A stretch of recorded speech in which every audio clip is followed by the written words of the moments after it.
Hello, friends and strangers, and welcome back to mindlessly running through version 4.0 in Honkai Star Rail. And we're supposed to go to Graphia Academy to pick up a mask. Well, one very important mask at this point, and I don't think I've talked about that before, but that is actually very interesting, because, like, can these just be picked up by anyone? Are they just completely normal physical objects? I just expected at least a little bit that they would be, you know, something special, that there potentially some kind of mystical ceremony involved or something. This path to school, lined with falling blossoms? It's such a youthful feeling. Definitely worth a photo. Yes, quite a few TV dramas have been filmed here. I imagine it is perfect for those classic series, where couples part ways, or lovers miss their chance, right? Exactly. Follow this road straight ahead for a while, and you will arrive at Graphia Academy. We tried every single eatery around here. The drivers here are definitely better than in Pinnacle. Or not. Also, Trotter. Also, yeah, they're just trees here. There's like if you come from that over there and see those quote-unquote I got pushed by weird Lego spaceships. That's kind of funny. But yeah, if you see those trees, and then you see, like, actually there's normal trees, but this still stands out a lot. Overall, just a very, very vibrant city. A lot of weird mixtures of things, but I already said, like, I kind of like it, because it's just weird, it's just crazy, it's different. It's not something that you see every day, it's not something that, like, makes you go, oh, this is just the same thing as we always see. Where would that be going? Well, there's a space anchor, so maybe we should just pick it up for easier access to places later. I'm running past a lot of stuff now. Especially like all of the little puzzles. Because again, we've seen them. If I were to like stream this or something, then I guess I would do them all. But the way I'm doing it right now, I'm just like, nah, we're just here for story. I think it's not that important if I don't do all of these things. Unless someone actually leaves me a comment that's like, no, I would actually love to see that. And I'm like, okay. Next time I'm gonna do absolutely every little tiny thing that I come across.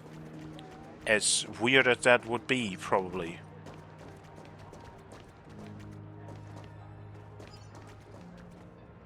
What are those supposed to be up there?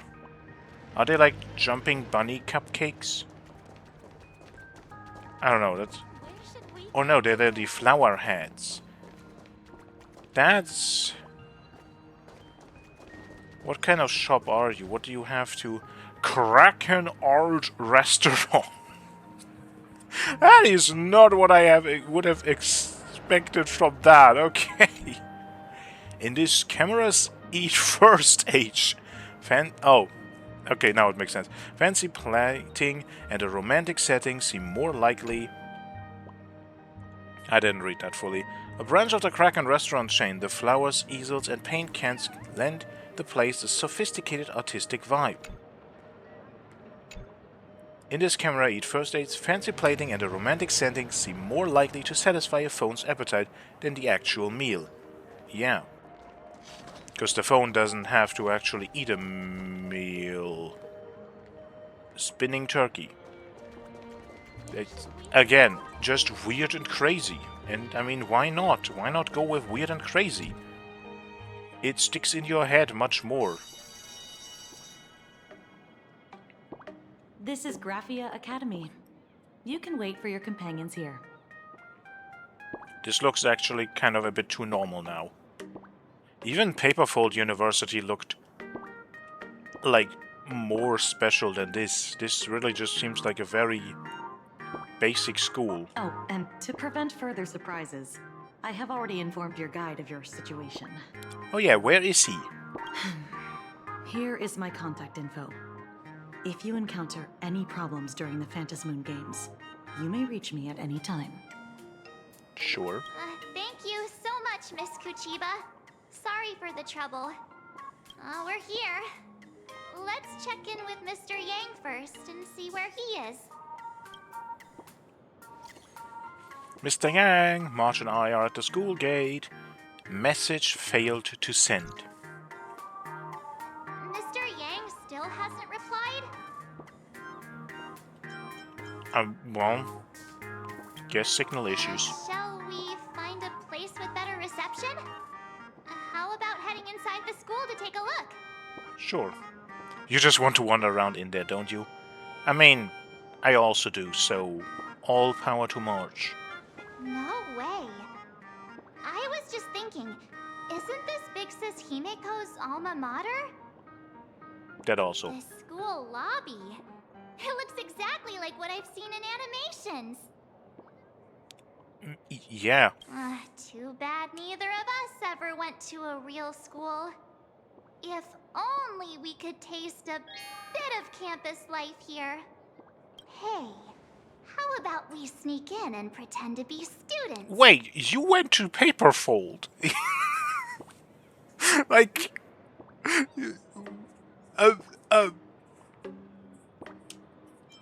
Yeah, we... Oh, please. We only spent a few days at Paperfold University. Where did you even buy that diploma? But didn't March fully enroll for at least one course? Wasn't... She was really... I mean, we weren't there for like long, and of course the Astro Express moves on and all, but she was part of an actual course, wasn't she? Am I misremembering? Well, since we can't contact Mr. Yang yet, why don't we stroll around and keep an eye out for him? Maybe he's already here somewhere. Well... What are you so happy about? Okay, let's just take this for a moment. With all the emotes that people are sending and pictures and whatnot in our normal life nowadays, how crazy would it be if stuff like that could actually come to life? That, for some reason, actually makes me think of March. March as a magical girl kind of works. Anything else that's interesting? My Neighbor Totoro inspired reference, maybe? That... Some of this is probably readable, right? I mean, I know that there is a translation key for the languages of Star Rail Online. But actually translating that is going to be... something. Also, oh, it's a big paintbrush. It also looks kind of like fluffy ice cream. A little bit. Still, that's a cool style. And these are the... Let's not wander too far from the school gate. What if Mr. Yang shows up? I thought we were going to look around. We were in that one classroom with the cat cam, and I just thought that maybe potentially... But we can go there? Ooh, one of you? Nameless Wispe, Star of Completion. When you find your shoes, you'll find your way. Maybe. Let's not Okay, no. wander too far. Yeah. No exploring. But overall, it seems otherwise pretty normal.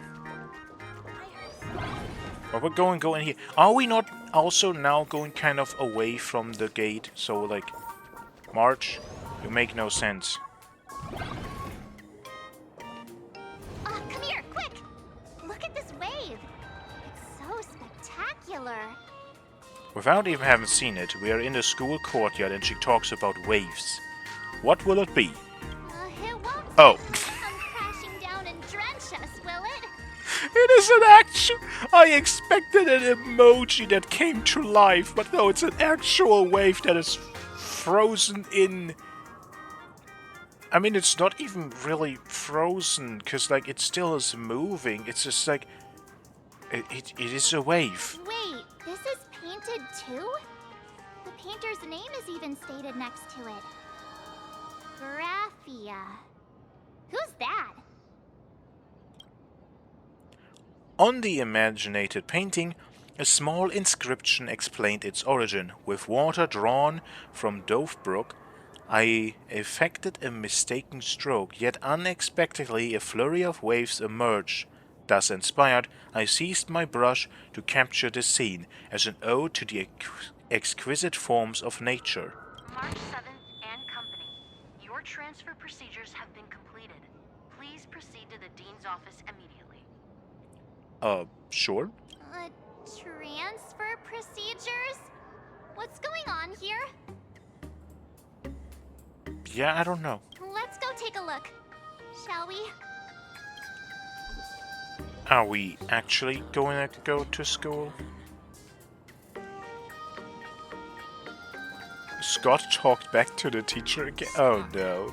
Scott, that blonde-haired delinquent from 3rd year? Oh no. Is he from here? Is he... Oh no. Oh god, that's gonna be glorious. But like, no, if this is a painted thing that's like the... Is it actually wet? Like, could you actually get a bit of this water on you? Could you take water from this? So many questions of how that would work. Magical Girls Oath. Employer Party A. Magical Girl Troop. MGT. Familiar blank name. Pledger Party B. Also blank. In accordance with the relevant regulation of Plan Arcadia Parties A and B, on the basis of equality and voluntary consent, have reached the following agreement regarding the employment of magical girls. Clause 1. Basic details. During the duration of the oath, the pledger must complete magical girl activities for a total of blank system hours. As the compensation of the oath, the pledger shall receive the following remuneration. I have never seen that word. Basic salary of blank credits, reasonable reimbursement incurred from the activities, reward based on performance. Clause 2. Responsibilities of the pledger. During the duration of the oath, the pledger must conduct activities according to the troop's guidance and abide by the following regulations. The pledger must respond to emergency mobilization requests irregularly. Not regularly, irregularly. To avoid the loss of public property, when launching attack-based magic, the average power of the impact must be controlled within 500,000 Aidens.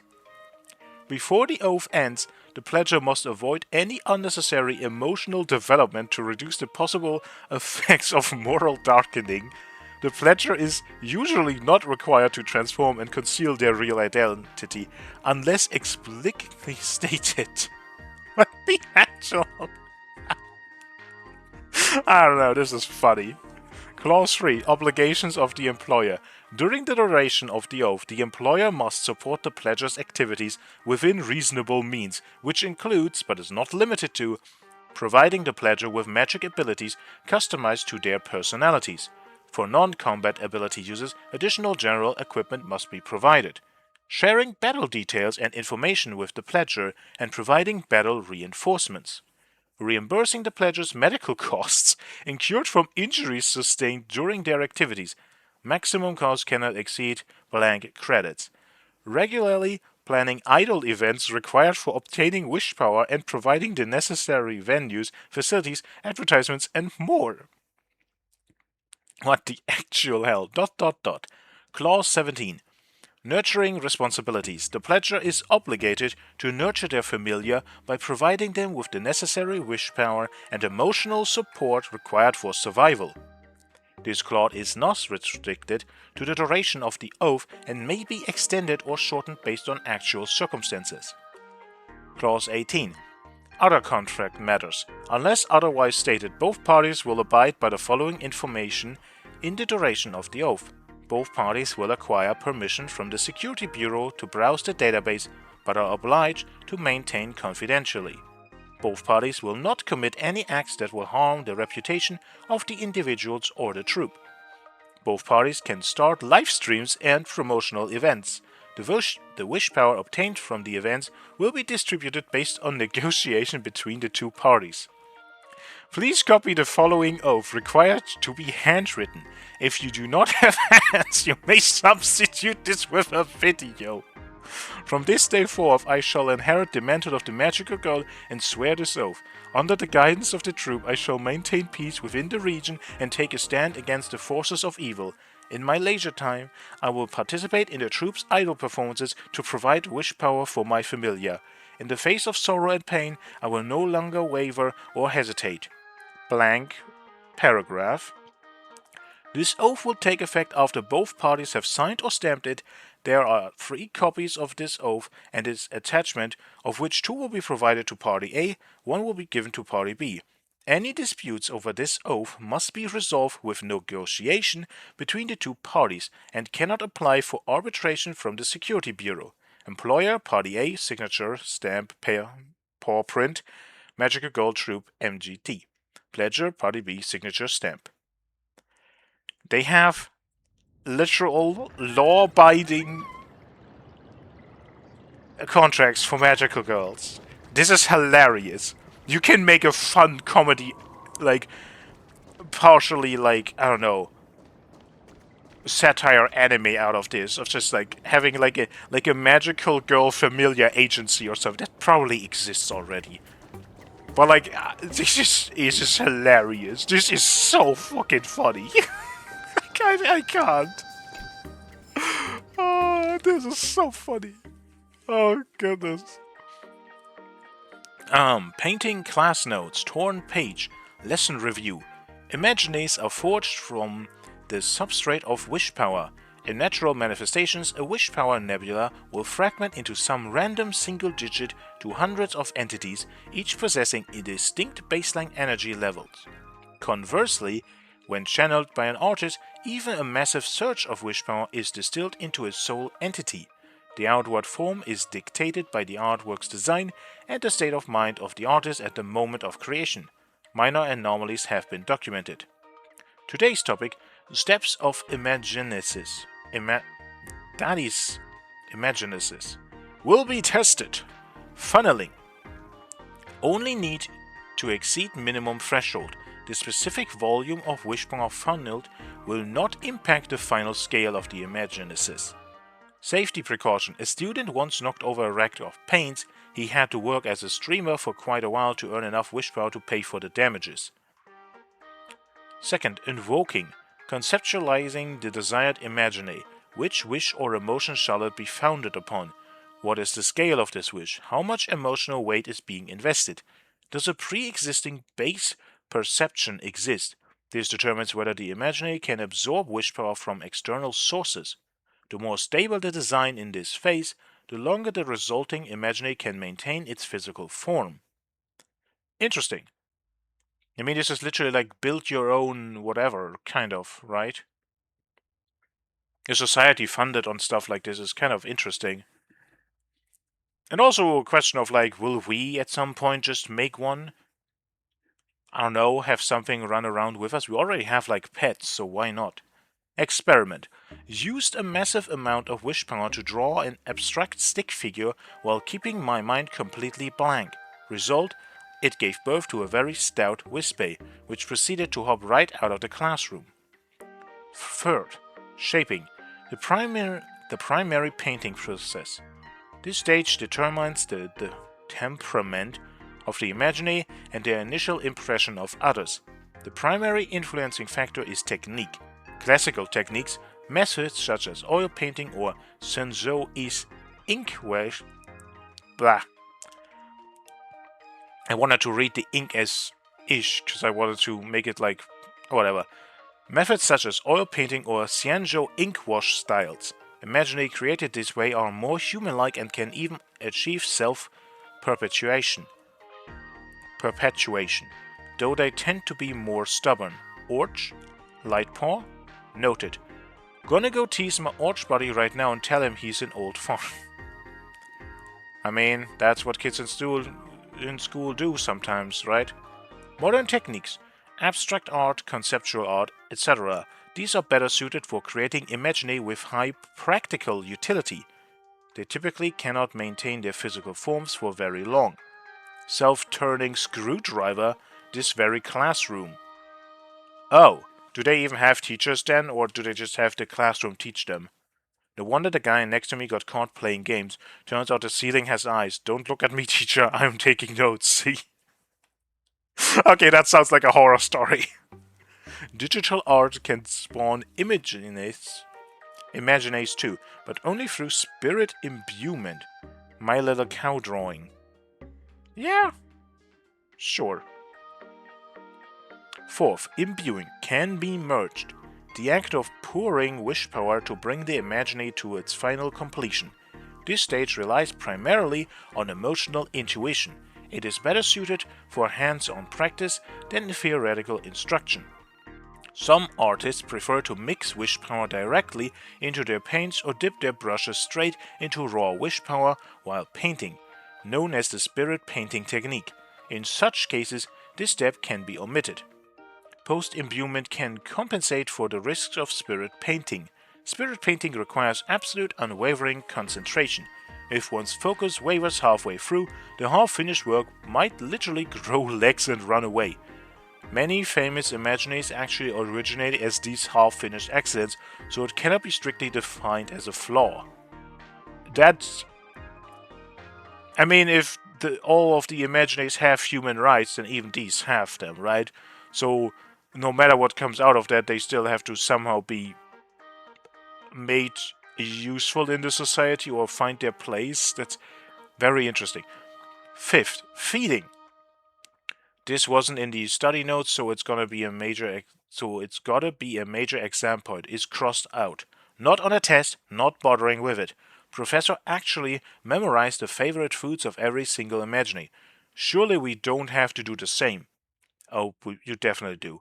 Everyone just got a group text from the professor saying she's late because of an aberration fight in Duo Mansion City. Wait, if she's late, then who's the one teaching right now? Wait a second, why did the teacher start dancing? Also crossed out. The best fun of the year, an aberrant imaginary with transformation powers posed as our professor and taught a whole class without getting caught. Honestly, she's actually a better teacher than our actual one. Huh.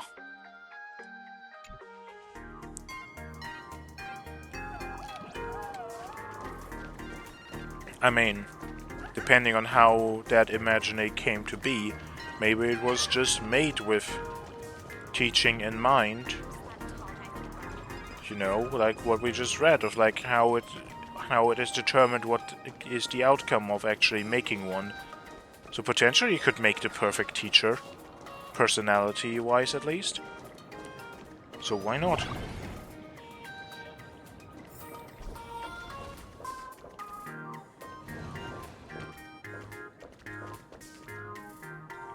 That's just normal basketball. Not saying that that's a bad thing, but like... I expected just a tiny bit of like, that just seems like normal swimming. I expected in whatever kind of school this seems very normal. When you look at the other weirdness around, I kind of expected them to have also some more... I mean, not necessarily like completely weird, but still at least somewhat more interesting and more outlandish, weird sci-fi fantasy sports. But oh well. Hello, Scott. How have you been doing? What the heck? Why is Scott here? What year are you two in? Senior, and not even bowing. How rude! Are there two Scotts? Are they twins?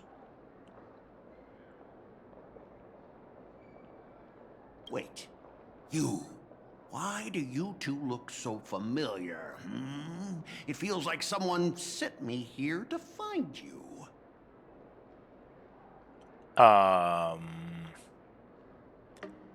Okay, something is going on with the school. We don't have connection, messages don't come in, and Scott is behaving weird. Something is going on. Now I know it's definitely the real Scott. Where did we get teleported to? Obviously a nightmare? No, probably not. A high school drama, maybe? Well, I don't want to go to the same school with someone like that. There's a lot of space. You can get out of each other's way if you really try. Who's making such a racket at the door? Oh no, is he gonna be a teacher? Mr. Yang, you're here. Students, what are you doing in front of the door? That was Scott. Where did he go?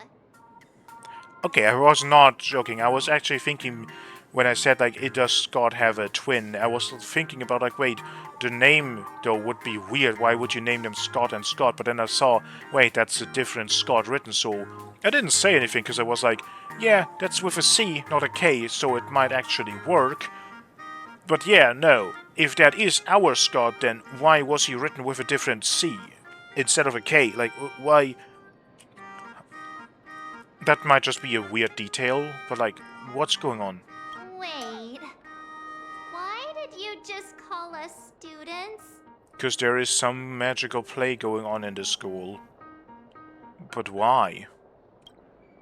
I just finished your transfer procedures and am waiting for the dean's confirmation. Whatever it is, let's discuss it inside. Well, I guess we are getting to be students. I mean, so far the only person who may have certain things wanting to do with us, I guess, would be Sparksy. But, like, that's still weird. Like, why make it a weird school play? That's Pearl.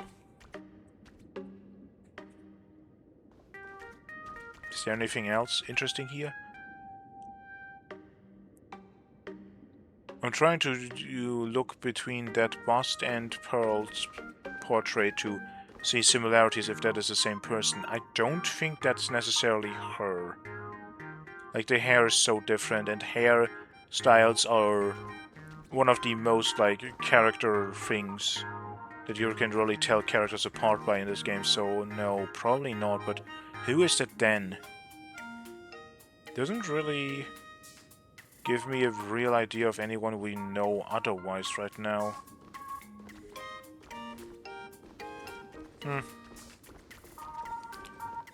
What's this transfer business all about? Well, starting from today, you two are officially transferring to this academy to begin your brand new school life.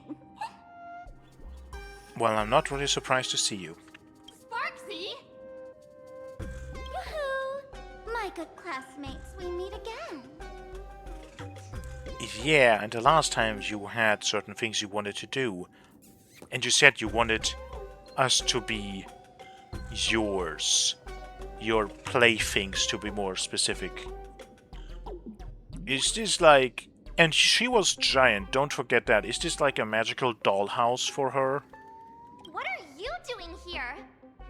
What news on the net could possibly escape the all-knowing digital fairy Sparksicle? Ah, you're here, Dean. You're the Dean? Yeah, as expected, honestly. Of course! As of this moment, I have taken over this school and become its acting dean. After all, this school is filled with fans who watch my streams. A little cognitive adjustment is all it takes to make plenty of them do whatever I want. Okay, cool. Why does that work on Welt? He probably does not watch your streams. So why could you take him over this easily? Or is it Welt? We literally just wrote a thing about someone impersonating a teacher. That would still mean someone needs to understand how Welt sounds and looks and whatnot. But still, is it Welt? Huh? Why the hostile stares? Surely you're not thinking of roughing up the dean? Probably. All right, relax. How about forgetting the Phantasmoon games for now? Oh, that's so big. That feels a similar way to when Kafka does her spirit whisper and it is written out differently to make sure that we understand that there is like magical power in her words. This has a very similar feeling to it. Of like she's trying to manipulate us to not have us participate. Instead, throw yourselves into a carefree, cozy, romantic, and enthusiastic school life! Oh no!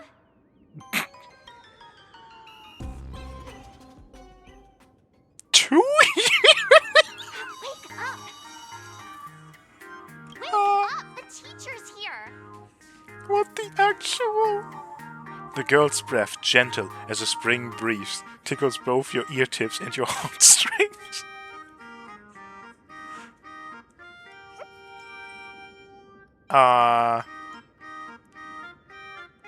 Yeah, what happened in those 2 years? Stop sleeping. Your fleeting youth is slipping away. The artist qualification exam is right around the corner, and some students are still dozing off in class. Sparksy, what the heck are you doing? Silence! How dare you call the dean by name? Do you have no respect for her at all? No, not really. Before you stands an online streamer, a singer-songwriter, a trendsetter of internet culture, a rising star in education, and the masked fool among masked fools. Show some respect and address her as Dean. Thank you. Okay. How about no? It's fine, Scott. Thank you for standing up for the teacher. Such strong willpower. No wonder that outdated model wanted you in the Phantasmoon games. Too bad you crossed paths with me. Yeah, which was also partially her doing, so, Soon you will be just like these students. All of you will be turned into my little toys. Students, today is campus cleanup day, so help Dean Sparksy find that thing. Search places like the archive room from top to bottom. the mask. So she doesn't know where it is. And teachers are all required to pitch in as well. If anyone spots that truant teacher, be sure to tell me. I will reward obedient students handsomely. That did not sound happy. If not for Miss Sparksy, I would have beaten you to a pulp right now. Sure. What did I do to you this time? Scott, it has been 2 years since that baseball club incident. Are you still holding a grudge against her? What the hell happened? Ha! Easy for you to say. If it weren't for this one, I would already have made my mark at the school sports meet. That jerk crushed my baseball dreams! I mean, we are kind of his nemesis, right? Like, for us, he is just a little funny comic relief character that we have fun laughing at, that we have fun hating a little bit when he gets off to some of his antics. But for him, we are his nemesis. We are the final boss of his life. So, yeah, sorry. If apologies solved everything, why would we need cops? Oh, I know what you are. A devil with a twisted antisocial heart. Okay. Just last week, when I was about to confess my feelings, you folded my love letter into a paper airplane and sent it flying into the toilet. How did we get a hold of that? Like, if it's something so important, you should probably take better care of it. And when I tried to fish it out, the girls in class completely misunderstood me. Well, at that point, you should have just left it where it is. Listen up. I'm here to challenge you to a duel. After school today, I will be waiting on the rooftop. Do you dare to come? Well, we don't have a choice, so sure. You two, out of my way! I'm done with class! School? Students? What in the world is going on here? Yeah, that's it. Are you okay? That is, No. I want a... Let me look at the foot in close-up. The game doesn't want me to. That is a lot, though. Sure. What are the people saying? Oh, what a shame. Dunhang's gone after all? Whoa, easy there. He got transferred. Didn't even get a chance to confess my feelings. Where does he choose to transfer because he got so swamped with many love letters he just couldn't deal with them anymore? Sparkle, what did you do to Danhang? Where is he? Summary's letter to Cypref, class 3 senior year. How's it going, Cypref? I'm doing great. Writing to let you know that the portrait I promised you was finished yesterday.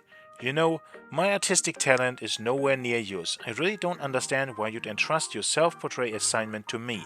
There's absolutely no way I can fool Professor Hayne with this. It's not that I'm blaming you or anything. I'm just saying, since you're already home resting, you don't need to worry about trivial stuff like homework. I'll submit it for you. After all, you did call me the ever-so-kind Miss Glorissa, didn't you? Professor Haynes said the essence of a self-portrait is staying true to reality. But now, with the brush in my hand, I find myself helpless against that truth born from our illness. From your illness. After thinking for a long time, I finally decided to paint a completely healthy you.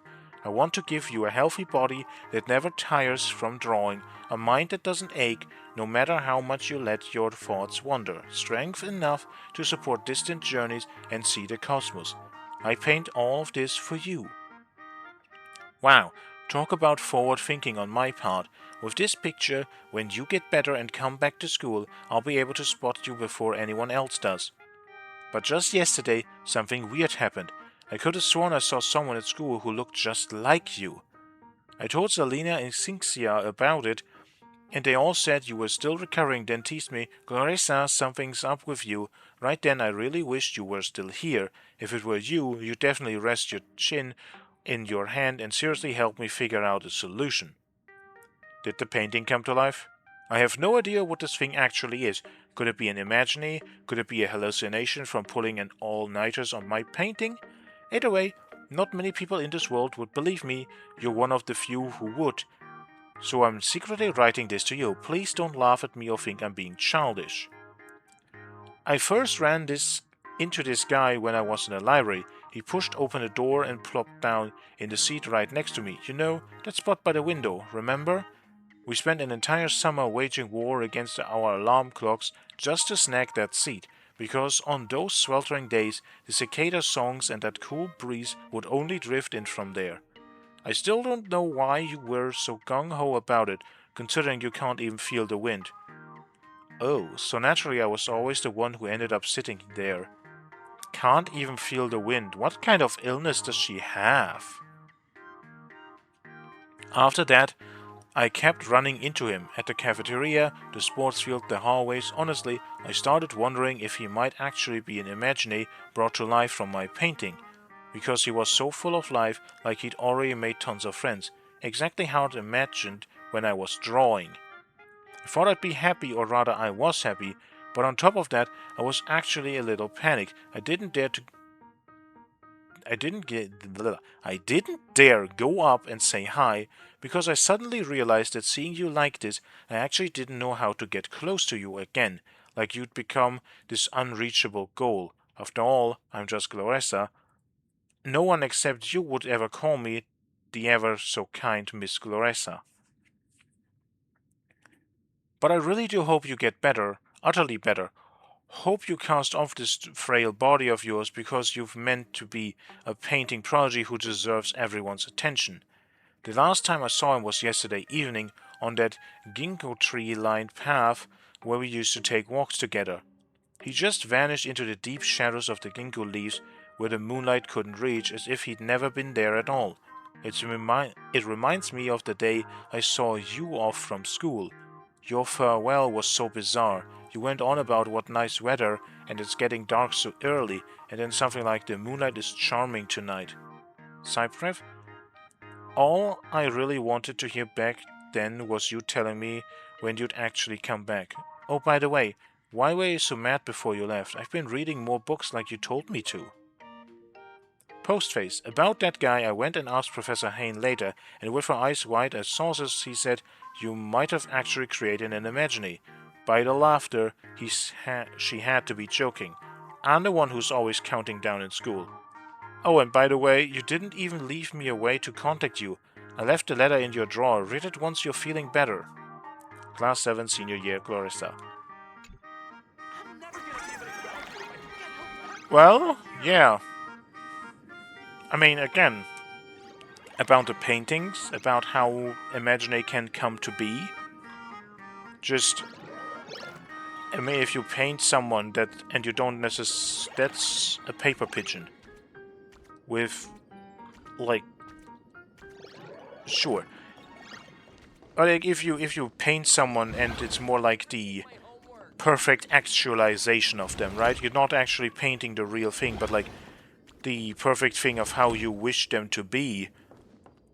And it is, again, like we read that in that thing out there about how it is based on the actual painter's emotions and stuff, then yeah, that person could probably come to life. That's, it's very interesting. And I would have said that, like, that probably has something to do with what's going on here as well. Like, again, my question of, like, is it actually Welt that's running around here? But we heard from the girls back there that, like, well done, Honkai apparently is here, or at least is somewhat mentioned. So I'm guessing that might actually be Welt? Maybe? Maybe not? Do we have more interesting gossip? See that? Neptune and her arch nemesis are at it again. Probably about the baseball club, right? Who knows, maybe they're romantic rivals or something. I heard Scott got his eye on someone lately. And no, you're talking about Rakshmi from the class next door. Oh, goodness gracious. School. Compulsory history course in higher education. Whistle of a new era. Compulsory history. That's a very interesting word. Lesson 7. Back to reality. In the early Sindarf age, as the Antimatter Legion bore down with overwhelming force, a faction of escapists seized the moment and boarded starships bound for deep space, vowing to preserve the legacy of Benzaiten Goku.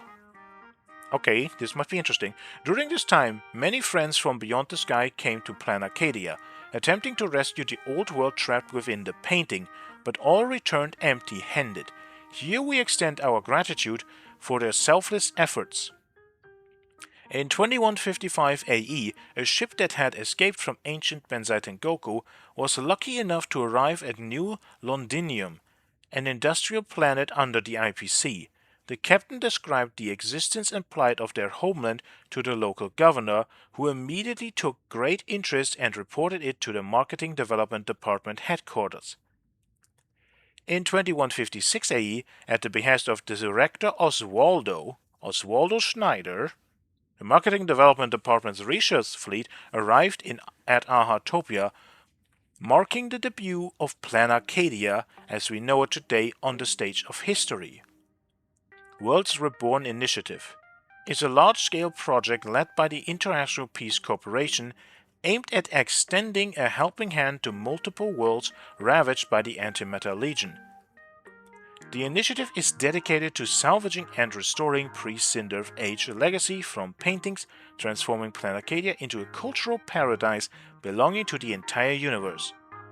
Upon arriving at Plan Arcadia, the IPC representative personally entered the world in canvas and held cordial and friendly exchanges with the residents, transmitting the following information. The threat of destruction had passed, and the IPC was willing to provide assistance to lead Planacadia toward a brand new future. Under the leadership of the Marketing Development Department and through the joint efforts of multiple departments and local residents, the inhabitants trapped in the paintings successfully returned to the real world, back under the protection of AHA and the Amber Lord.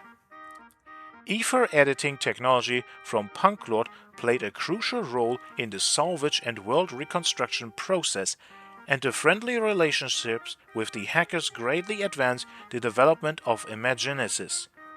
At the same time, the principles of Imagenesis fed back into ether editing, promoting the birth of emerging technologies such as ether spirits.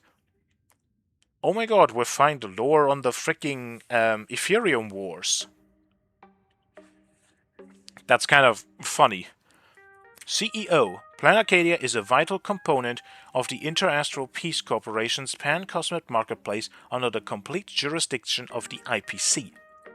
Unlike the ancient traditions, the appointment of the CEO, the legal representative of Planacadia, is not determined by the outcome of the Phantasmoon Games, but is instead designated by the IPC, with accountability to all residents and the corresponding management departments. The first CEO was Maxwell Grant from the Marketing Development Department. That name doesn't directly ring a bell.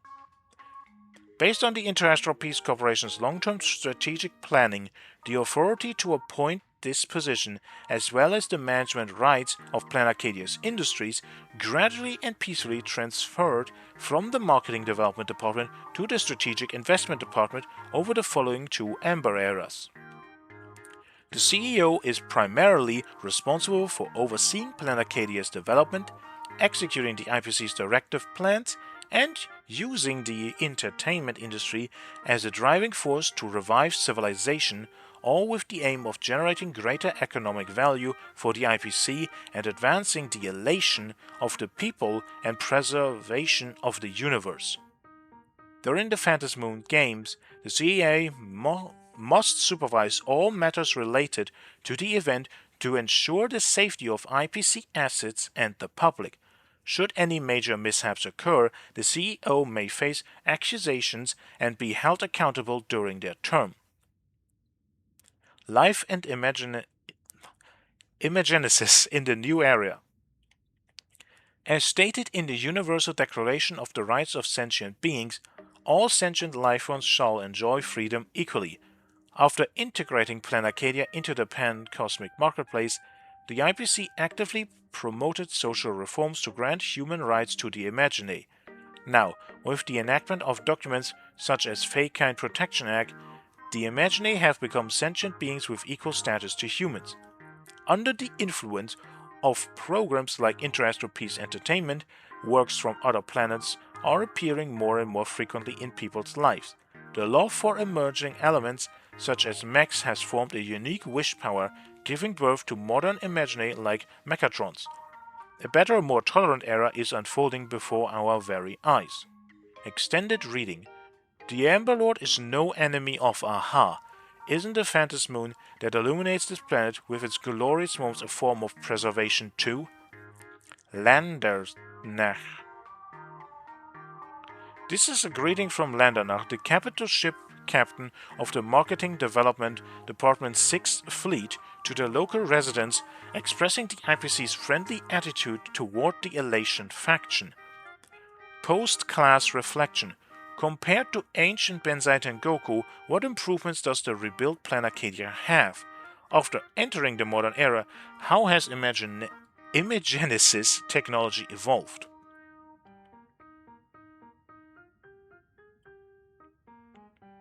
I think some of this might be important the more we learn about this place, especially in future updates. This might very well be one that we will go back to. And this is just like we can't. Let's just enjoy campus life! What if I don't want to? I mean, I legitimately can. We can just walk out here and just run around. But like... This is so bizarre. I'm never gonna be able to graduate if I get help for another year. March, help us. My dear classmate, you're acting kinda strange today. Is it because graduation's near? Yeah, how did Sparksy become the dean? She has always been our dean, hasn't she? That's kind of what I feared. Are we really students in the school? You stumped me there. At our age, what else could we be but students here? Don't tell me. Did the pressure of school make you lose your memory? You can't fall apart now. Actually, we just got our class photo developed. Let's use it to jog your memory. Look, this is our class photo. Does it bring anything back to you? Yeah, I was gonna say, there is a person there next to March with bunny ears, which is a person we've already seen, but her eyes are crossed out. That's me! No, the other one. I mean the other one. That girl with pink hair and long ears? Who was that again? Is she really someone in our class? Or just some random outsider sneaking in? There also has a weird pom-pom thing in the back. But like if we are in there, like, sure, we are part of this, whatever illusion this is. But why is there someone else here? Anyway, let me introduce the people everyone knows. See this guy? That's Scott, the one who argued with you earlier. He's a spoiled brat who flaunts his family's money. You were both aces in the baseball club 2 years ago, but he lost a bet with you and had to bark like a dog. That drew the attention of some strays that chased him down, so he twisted his ankle while running and missed the school sports meet. Do you remember that? I mean, yeah. That definitely rings a bell, that happened, but that's not what happened really. Look, the dean is in this photo too, and so is Mr. Yang, our homeroom and history teacher.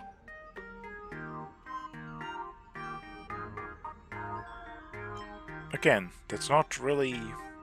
Yeah. I think that's right. I'm actually gonna turn down the music a bit. Maybe turn up the voices a little. As March 7 continues her introduction, your 2 years of student life become increasingly vivid in your mind. Remember that night we snuck into the archive room to retrieve the camera we left behind? And that time you bravely stopped Scott from bullying the underclassmen. We've shared so many wonderful memories in this school. Don't tell me you've forgotten them all.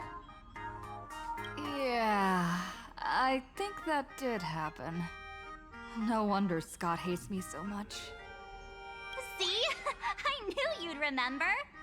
Nothing sparks our memories better than Scott's barking like a dog. With graduation just around the corner, these are likely our last days at Graphia Academy. My classmate. Is there anything left you still wish to do here on campus? Properly attend class, wanna beat up Scott. Wanna experience a sweet school romance. Yeah, this is what I kinda wanna say this. Too bad Dan Hung isn't here, but... let's go and do the... No, I'm just gonna do that. Don Hung? The people behind us know him, so you should too. In your shared hazy memories, there was once a cool, handsome and popular transfer student from the Xianzhou who spent a wonderful school year with you both. That year, you were inseparable. Yo-ho! Too bad he's gone back to study on the Xianzhou Law Fu now. Anyway, Even though our time at school is running out, we still have the chance to do something now, don't we? Many adults only start to regret once they step into society, longing to return to those carefree school days. But time does not go backwards, and life gives no second chances. That is true. How does the saying go? Youth is fleeting, and time waits for no one. So, let's seize the fleeting moments of elation before they slip away. Let's spend these last days of youth together. A breeze blows by at you. That's not what that says. A breeze blows by at just the right moment, stirring both her pink hair tips and your eager heart. Your youth is slipping away, and your final days of campus life are right before your eyes, so you decide... I mean, I kind of want to go with this stupid stuff, but then again, I kind of want to be like, eh. So yeah, sure. Youth, school life, here I come. Yeah, waste your youth with me. If we don't waste it now, it'll be too late. Well, is it really wasted? I have so many things I want to do. Where should I start? Should I head to class, deal with Scott, or just wander around? There are some interesting side objectives. The first one is we get to check the class schedule. You glance at the class schedule on the desk. Morning! Class schedule. Monday, morning. Literature, Imagenesis, Mathematics, History. Afternoon, PE, Mathematics. Tuesday, morning. Mathematics, Art History, Physics, Imagenesis, Ethics. Imagenesis? Why is that word so difficult? Imagenesis, Ethics. Afternoon, History, Painting and Innovation. Wednesday, morning. Mathematics, Imagenesis, Chemistry, Music. Afternoon, Geography, Safety Education. Safety in what? In, like, general safety? Okay. First day, morning, Imagenesis, Physics, Mathematics, Astronomy. Afternoon, Painting Practice, Literature. Friday, morning, Imagenesis, Chemistry, Literature. Afternoon, PE, Aberrant Disasters and Mass Food Prevention. Next class is... history? Should I go? Or check out another classroom instead? Optional. Find question mark and get back the... what was it again? Why is that an optional thing? That seems important. I kinda wanna go and look around a bit because of that. Find question mark. What would the question mark be? Right? Juicy gossip.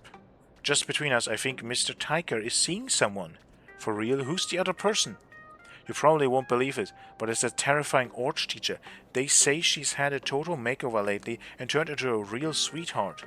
Aw, I know about this. Mr. Tiger's lectures were so boring they cured her insomnia.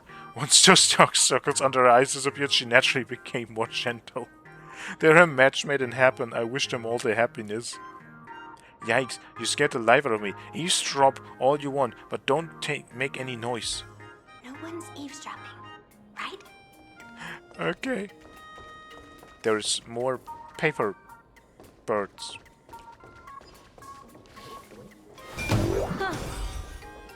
Okay.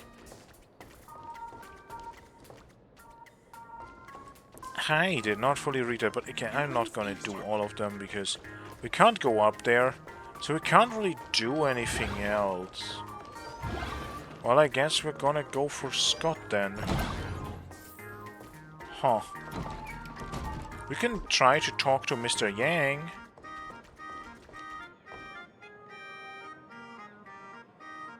Oh my god.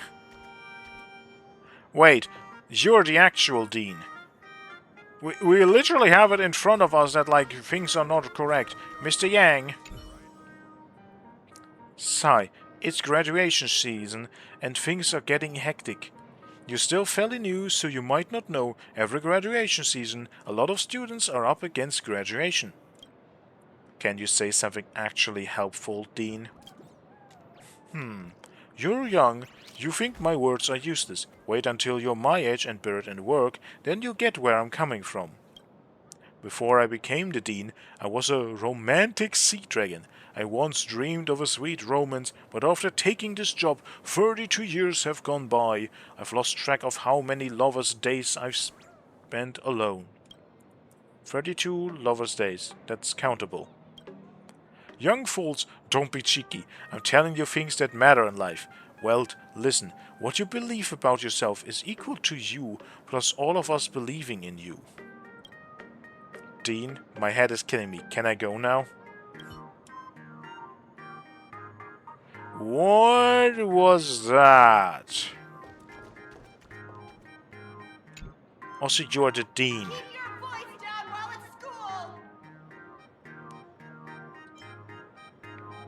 school! Everyone says I'm a quiet girl. Those are just empty words from empty minds. I am Miss Seadrake, the Dean of Graphia Academy. You may not recognize me, but I remember you. You enrolled on the first day of school, am I right? And I suppose you were born on your birthday. Like, I mean, yeah, that's how that works, isn't it? What, you think I'm joking with you? I'm simply reminding you of that which needs reminding. Notice a trend. Students today are not receptive to discipline. They don't want to hear a single word more than necessary. Are you saying I'm being long-winded? Well, actually, I have reflected on this. I always say that I care about the students here at Graphia Academy, but I'm constantly in meetings. It's only natural that they feel a certain distance from me. Hey, I do wish to learn more about the young people of today. Let us continue our conversation.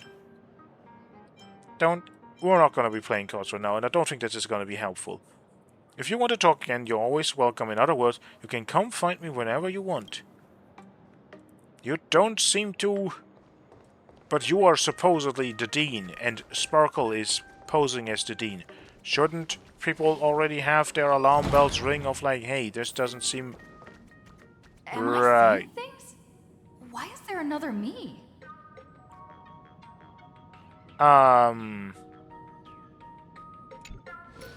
Onyxoga is hugely popular among teenagers, Memories and seem thus to he be became the different ambassador again. of Compass Public Welfare posters. Okay. We're going to follow our other self. Because that's the thing. That's where we're supposed to go now.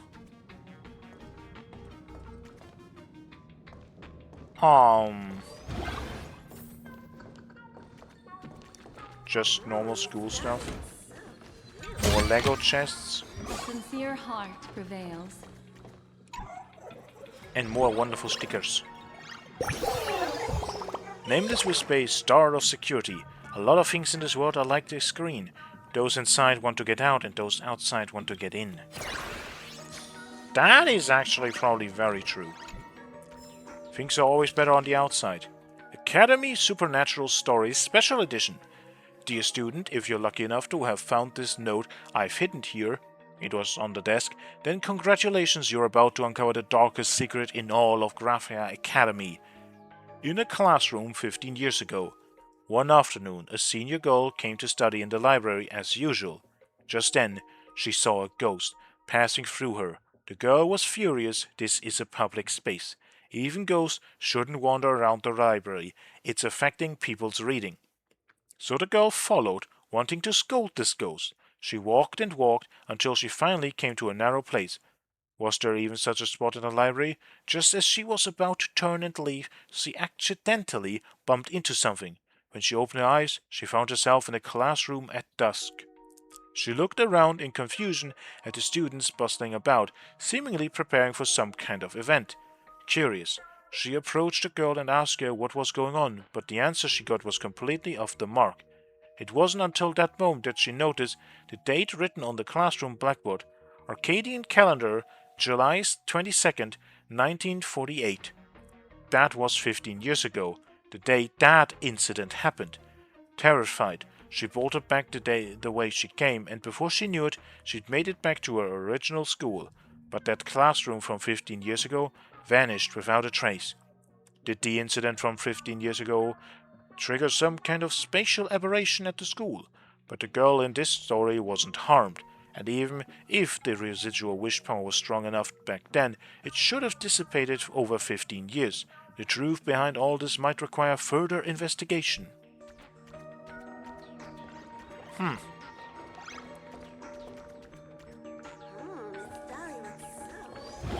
Well, I mean, we've read something else that literally... Description. What we call a long life is nothing but a slideshow strung together from countless moments. If you want to look at it that way, you're not completely wrong. But it also is maybe a bit of a bleak outlook, isn't it? Okay, first of all, we can't interact with the trash can that has eyes. Second of all, sleeping down there seems like an absolutely terrible thing to do. Is that comfortable? I'm getting claustrophobic looking at that. Ugh. Yay. I said I want to do story and then I do this. Star of Imprisonment. How can you tell if you're trapped in a simulated world built by extrapolation? Look for mirrors around you and see if they actually reflect. If they can show infinite versions of you and infinite versions of her. Don't look back. Okay, let's go after our other self. This is not where we were supposed to go originally, but now it's our main objective. So, this is the interesting part now. Then again, we were supposed to go the other way, so maybe we missed something? I am, of course, as usual. This still tells us we're supposed to go that way.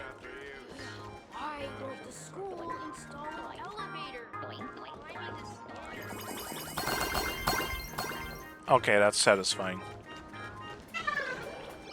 A lot of little things that are satisfying. But then again, this kind of just lets us go out there as well, doesn't it? We're just going out to the courtyard. I would have done that from the other side over there as well, so... We're not actually going anywhere differently, like we just came through either that door or that door. The only difference is that now we have the part of... We have seen that there is something going on.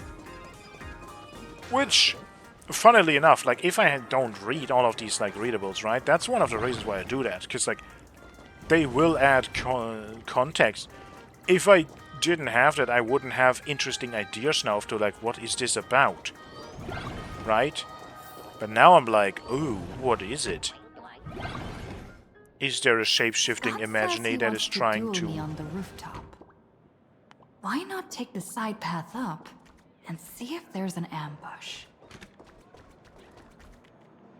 You know, I was foolish of thinking to actually, like, yeah, we're just gonna do, like, normal stuff. No. Why would we? We're in... Press the button to open the information interface. Press Interplanar Knowledge for lots of tips and tricks on Interplanar Jump. The amount of Pix coins you currently hold, you can go to Oyayo in the Duo Mansion City Entertainment Plaza to exchange them for gadgets. Press the Form button to view ability information and preview the corresponding forms. Press the button to view leveled up ability details. Press this button to jump to the settings screen and adjust the shortcut wheel. Don't think we necessarily need any of that. Right now, at least.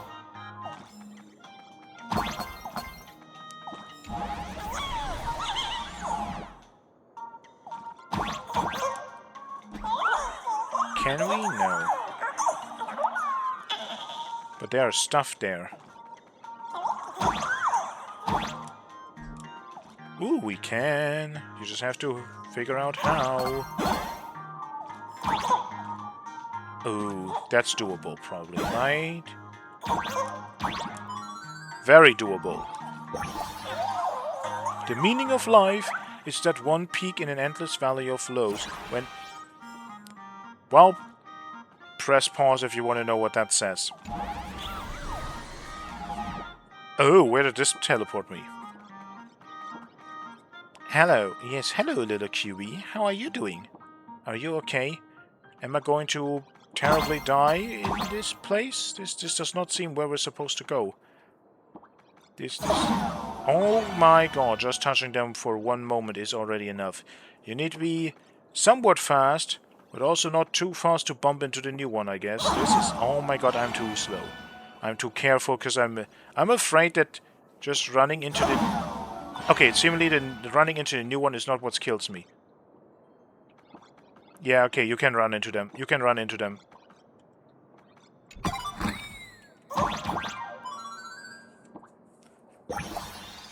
Ever since the people started wearing shoes, their feet can no longer feel the warmth of the lands. Ever since people started wearing the same shoes... Even then it is too fast! Goodness! Why did you get more love letters than me? Holy, I will look at it in editing or something. Then again, I don't really plan on editing this much, so maybe I will forget. But if you, dear viewer, want to know what that says, press pause, because you have the power to do so on YouTube. I sadly do not in this moment.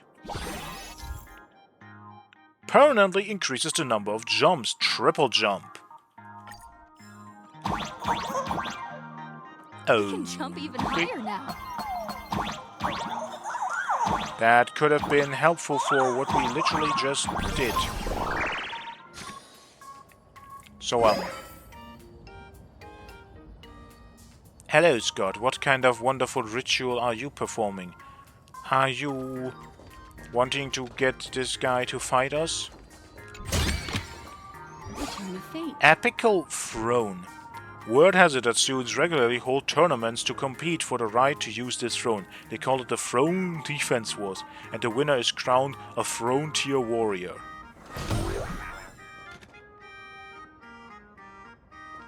What in the actual... Sure. I'm not questioning that. That seems normal. I've explained it to you so many times already. They're jealous of me, jealous of my passion for you, blazing as bright as the sun. So she set me up on purpose, making me into what you girls call the maniac of the swirling waters. You have to believe me, Rakshmi. I'm innocent.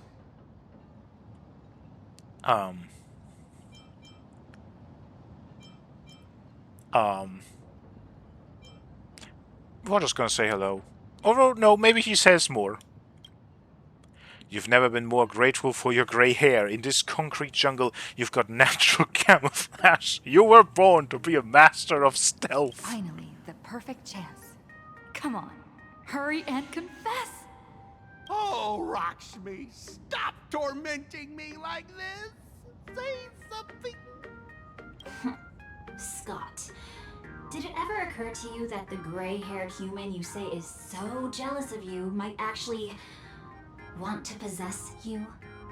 After all, we girls know these little schemes best. Now I have two opponents. This is the last straw. Kick over the bucket beside you and walk out from the corner. Ah! Someone else hiding in the shadows! Lakshmi? Why did you say someone else? And you, Ash Hair, every single time! Why do you have to completely ruin all the important moments of my life? But you're the one who invited me here. Scott, weren't you the one who called me to the rooftop for a duel? Huh? Scott, did you deliberately get this gray-haired human to come here just to spite me? By the time anyone realized Lakshmi was making her move, it was too late. Scott took a solid slap to the face, and boy, did it sting. No! I challenge you to a duel. I expected, with how big that is in the actual subtitles, him to emphasize that word a bit more. Who's the real ace here? The galactic baseballer or the maniac of the swirling water? The angerous roar of a fiery young man reverberates across the rooftop of Graphia Academy. Only one can reign supreme from the pinnacle of the school. I cannot rest until I teach an idiot like you a lesson! All of you, charge! But the actual Scott's sidekick. A gang member hired by Scott at a premium rate of 2 pieces of draft paper per system hour.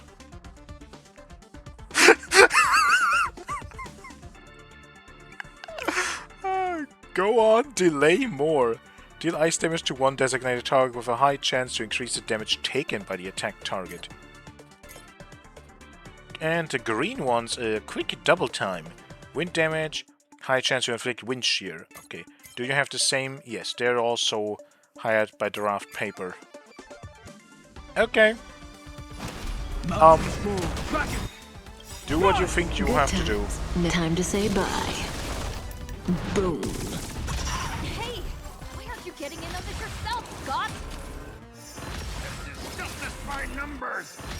You even understand the rules of a duel! I mean, shouldn't a duel, which is kind of derived from the word duel, be between 2 people?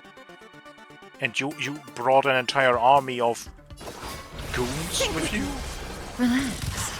That you have paid off with paper.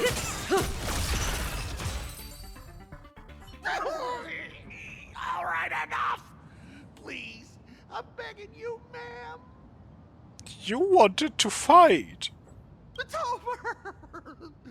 My campus romance!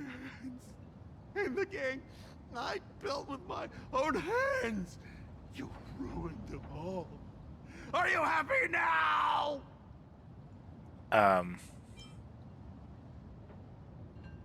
Look. I'm sorry. Quiet! I need to calm down! You stay away from me! What was that? Yet another rival has fallen by your hand, and now none remains on campus to challenge you. Standing atop the rooftop, you feel life's loneliness descend upon you, cold as snow. Did Scott drop something? Is it equipment?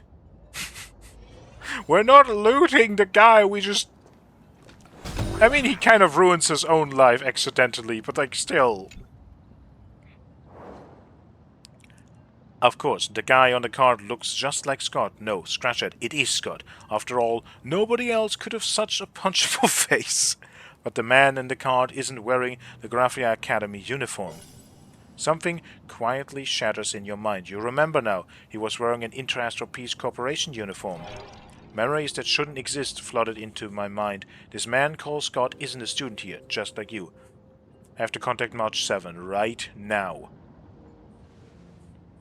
Call March 7 over and showed her the card. That's Scott. No, wait.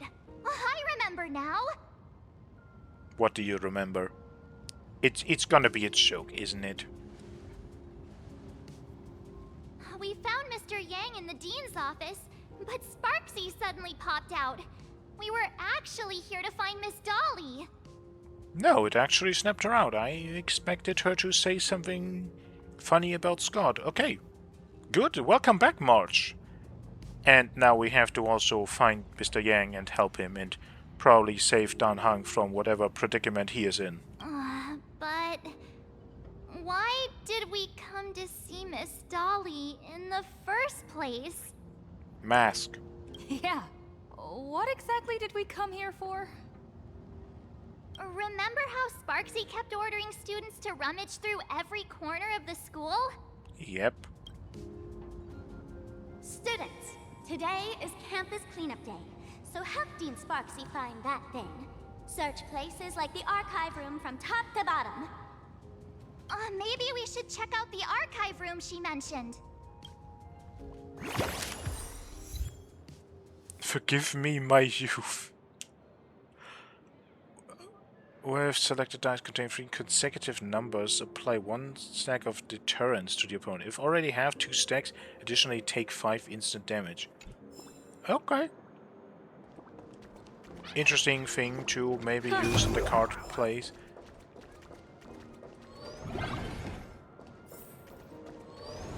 But now... I'm just realizing something. Sparkle likes dolls. Is Miss Dolly gonna be like an actual doll? Doesn't matter.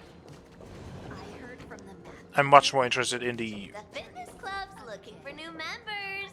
Anyone interested?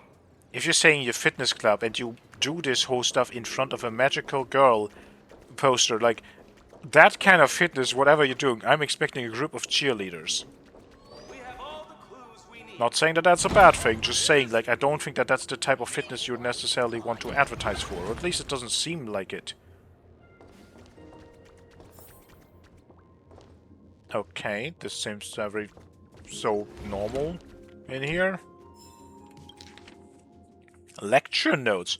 Hypothesis on Imaginae evolution excerpt. You ask why I got into studying Imaginae?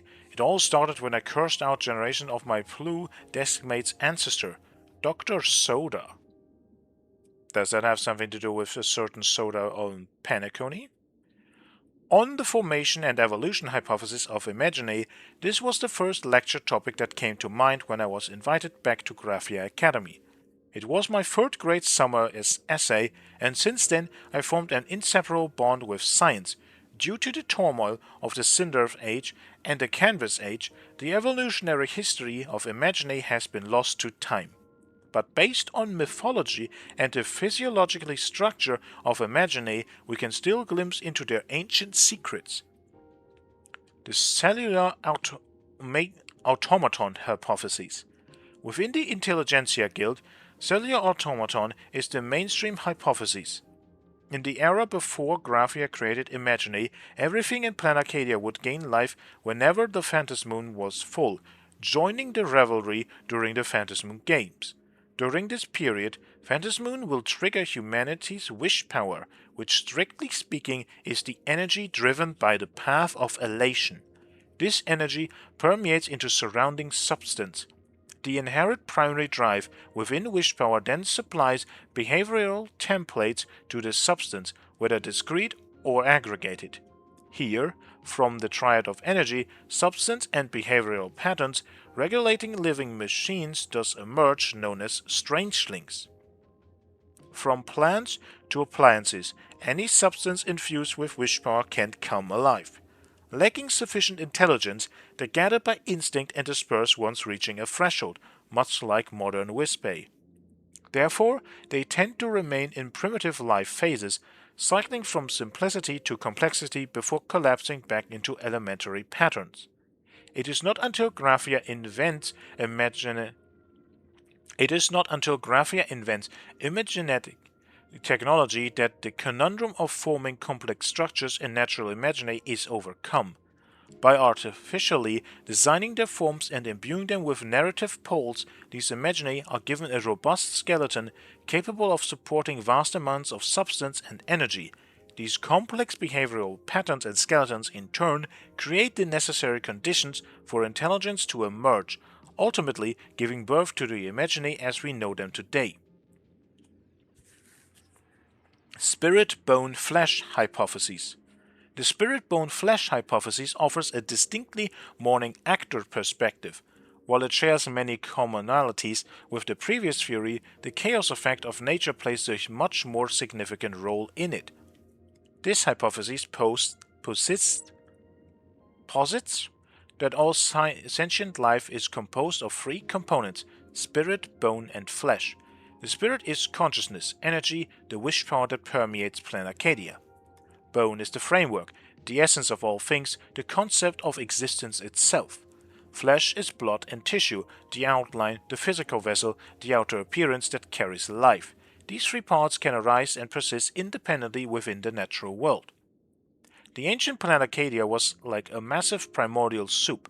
Human arrival and the rise of Phantasm Moon combined as ample stimulation, along with various spurs, causing substances to evolve from the unconscious to consciousness, with stable forms eventually settling out through natural selection. For the Imaginary to gain intelligence was all but inevitable, so all Graphia did was uncover the means to replicate their formation process. The Cake of God hypothesis. Okay. The structuralist baking school claims that, based on fragments of the Ultra Cosmic Baking Compendium, that's a name, the prototype of Imaginary originated from a cake baked by Aha when they were starving while being hunted by other Eons during the Swarm disaster. There is a lot to unpack on this, but okay, that's very specific. They used debris from a divine battle, presumably biomatter left behind when the propagation and another Eon pulled each other's hair, as eggs. Sugar stolen from the world's end as seasoning, and finally plucked a leaf from Yaoshe to replace flour, creating the perfect cake of God. Note some scholars see this as proof of Yaoshe's existence during the Swarm disaster, but the baking school generally maintains this as a textual error and is dedicated to restoring the true flour. Okay, the propagation and another Eon pulling each other's hair, that has to be Voracity, right? That has to be Ouroboros. That is what happened during the Swarm disaster. Those are the two that battled, and, well, it is weird, and everything we know thanks to the simulated universe about that is not necessarily 100% trustworthy, but still. That's very interesting, because Aha also has a hand in the Swarm disaster from, again, what we learned from the simulated universe. This might be very interesting to interpret and to really look into. Huh. For many years after, Aha missed that flavor dearly. They sought various ingredients to recreate the universe's best cake. These materials piled up like construction materials beside Klypov, eventually forming Plan Arcadia. They built a giant oven to heat the cake, a tool later known as the Phantasm Moon. It is said that Aha's tears of joy fell when they successfully remade the Cake of God using a cup of gasoline, 2 races, and 3 limericks. In time, countless chefs gathered here to learn from Aha. Millennia later, a master baker finally recreated the Cake of God using soil, ink, and stories based on the miracle. Thus did she name them Imaginary, and her name was Graphia. So you're saying the Cake of God is not necessarily a cake, it is more like an imaginative process. Again, this might be interesting to dive into a bit more. We have all the clues we need, and the culprit is... I thought for a moment that person was just kind of floating in the air, but okay. That's a bit weird. Well, this is the last murder mystery game I play with you. Welp. In the archive room, students were frantically rummaging through cabinets and drawers. Did the dean send you here? Seriously, leaving us here to do all the work is just too much. What did the teacher ask you to look for? What's going on? Not paying attention in class is bad enough, but you don't even listen to the teacher's instructions? Kind of. Have you seen a mask with a smile on it? The teacher told us to find it. A mask? Now I remember. We came here to look for a mask. Again, it's interesting that Sparksy doesn't know where it is. Also that she doesn't, like, put us in a play and then looks for it herself, but lets other people do it. What a coincidence! I'm here for the same thing! Get to work already. We were sent to find Miss Dolly. Do you know which teacher is Miss Dolly? How should I put this? She is such a unique woman.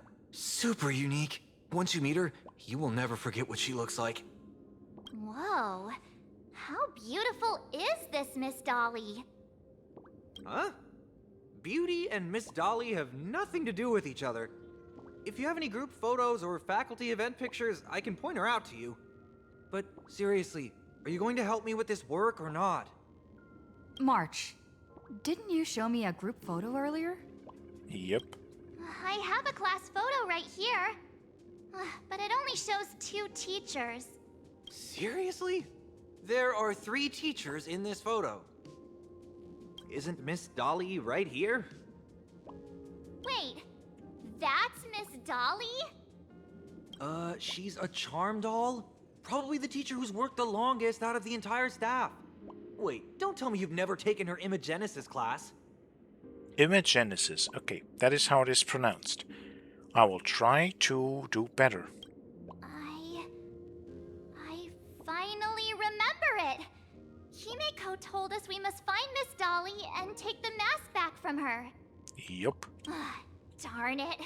That wretched Sparksy had us running in circles. Yeah, actually, good point. The power of remembrance was no help at all. Especially Marge with having a certain someone in her head, right? I don't think this is just a remembrance. I think something else affected us. Otherwise, I don't think Evernight would just let this happen. Or then again, Marge was not in any danger, so maybe. Also, I don't think that we wasted 2 whole years, but yeah. March, what happened to your power of the remembrance? How could you be led around so easily? It must be because I'm so passionate about learning. That's why I fell into the illusion so fast. Wait, you didn't notice it either, did you? 2 years of studying were nothing but an illusion. At most, we've only been trapped here for 2 hours. It's not too late to act now. Now that we know what Miss Dolly looks like, it's time for me to step up. Yeah, so, what's March Serious Mode activate? Miss Dolly has vanished. Either she's been captured, or she's actively hiding from Sparksy. All we need to do is find her. Yeah, but how? We don't know this school. Or this person. I'll show Sparksy how the power of the remembrance should really be used. It'll just cost us some film. Even though Miss Dolly is in hiding, we can still capture her lingering memories. Follow the trail of these memo sprites. So March is just really just use. Okay, that's cool. I'm on board with that. We're getting real close. There's a fragment of Miss Dolly's memory here. Really? She's so noisy. I got a photo of her. Oh, it's not a pom-pom. That is the actual doll. It's a Matryoshka doll. Oh. Well, I mean, that is a doll. That's Sparksy. She's not really the dean at all, is she? What are her intentions?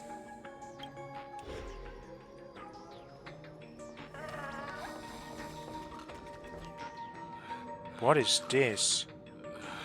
It's a smiling face painted over something that looks like, well, red lipstick, an eye in like a hole in your head. What is this supposed to be?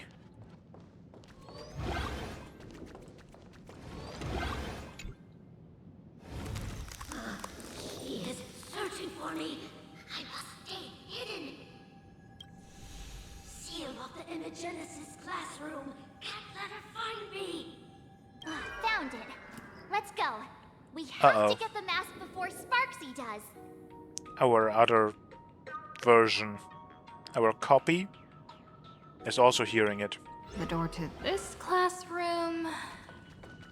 it's locked. Just as I thought. Better look for another way in. Okay. I thought that, oh, of course, this is the other way. Of course. Bomb and bomb button. In Interplanar Jump there are bombs and their associated bomb buttons. Pressing a bomb button activates the linked bomb, causing it to explode. Okay. So... boop.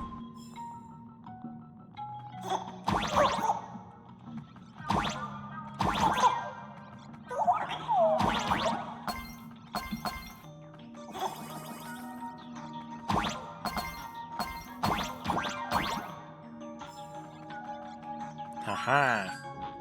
I'm not even gonna try to read it, because... that is so goddamn fast. Why is it this fast? So are we just... yeah.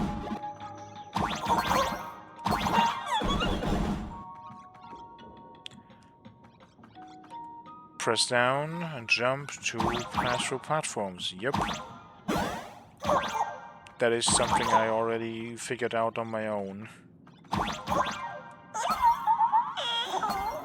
Great jump, you're basically a spring.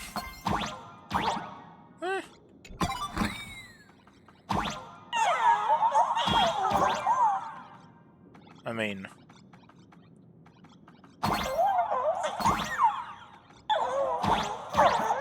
the nameless brave triple jump. Are you a student from Grathia Academy? I've already sealed this classroom. How did you find me? Well, I would say unconventional methods, but they seem normal around here. Miss Dolly? Don't be afraid. Himiko sent me. Give up. I will never hand over what she entrusted to me to outsiders. Oh, Himiko entrusted you with the mask. Now there is a story that is worth being told. That imposter dean outside is rummaging for it too, right? That's right. The masked fool Sparksy pulled off a takeover of the Academy. It took me so much work to find you. I'm one of the nameless on the Astral Express. And right now, I'm the only one who can protect you. Please, you must trust me. The Astral Express? Indeed. I read about its arrival in Plain Arcadia in the papers, and saw it on TV recently. Since you claim to be Himiko's friend, answer a few questions about her. If your answers are correct, I will entrust you with the mask. Really? That feels a bit too easy. I'm ready for this. Fire away. What kind of coffee is Himiko best at brewing? But wait a second. How could you ask such a question? Don't you know her coffee is absolutely undrinkable? Looks like you've suffered from it yourself. Then here's the second question. What kind of people does Himiko hate the most? So these are...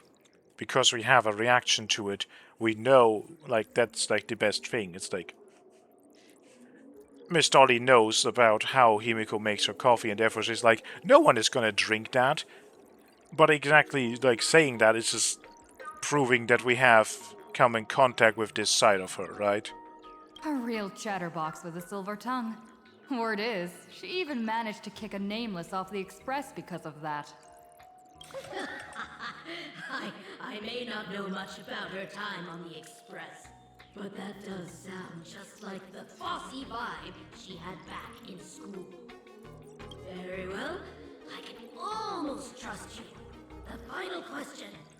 Himiko experienced the greatest regret of her life during her time at this school. What was that? Well, that is something we don't know. Who knows? Could it be about that time she got a stylish short haircut to keep up with the trends? She actually told you that story. It seems you really are her friend. But that's not the answer. Good, because that would have been a little bit... silly? Huh? Did I really get played by that guy? It isn't that you were wrong. Perhaps Himako never told you. Now that I think about it, she might never bring herself to share such a burden. The thing she regretted most must be what happened 15 years ago. No, better not bring that up. 15 years ago in a specific classroom, but what exactly happened in there? I believe you. You truly are Himako's friend. Then... Since you've proved that you're Himako's friend, I will give it to you.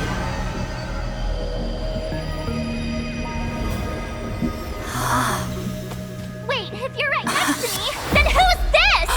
Oh! Thank you, Miss Dolly.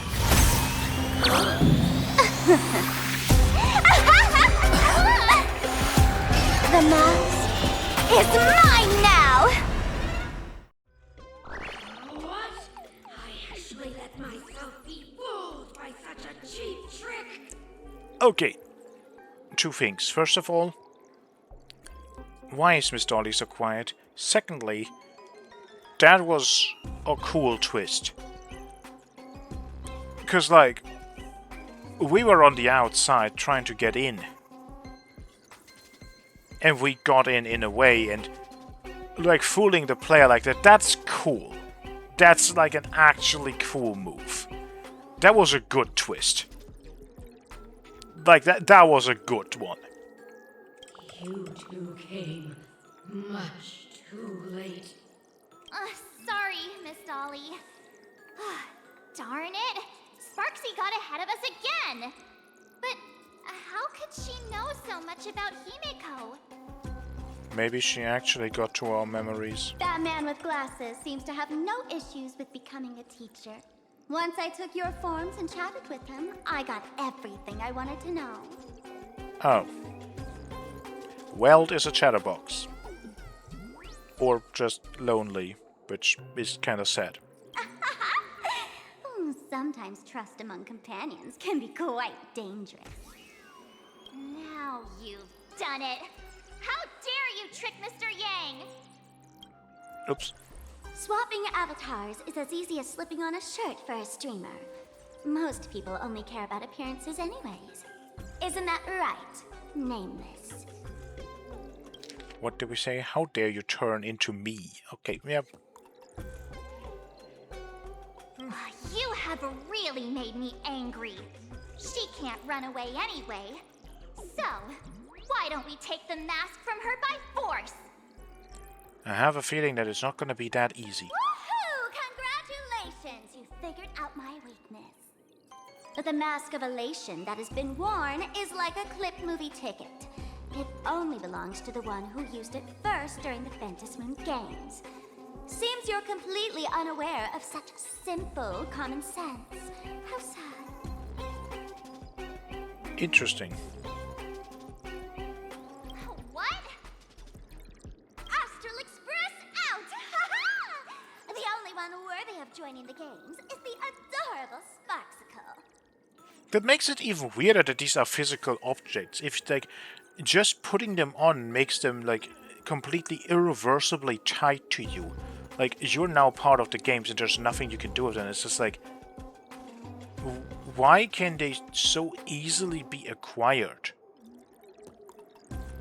Unless there is maybe these games have a price to pay or something that has not been talked about, and therefore most people will not just try to get their hands on these because they know of the potential danger. But otherwise it's just like, that seems too easy to get them, doesn't it? Now then, it is time to treat my fans. You two will stay and witness my Sparksicon that I've carefully prepared, right? What did you have prepared? This will be a spectacle that shakes all of Plain Arcadia to its core. A grand performance unlike any before. It's brought to you by Sparksicle, and live streamed across the entire web. You don't need to know the program list, because I will erase the last residues of resistance and hostility in your hearts, and turn you into my loyal fans. That still sounds terrifying. My dear fans, time to prepare. Carry out these two noisy haters for now. I have more important work to attend to.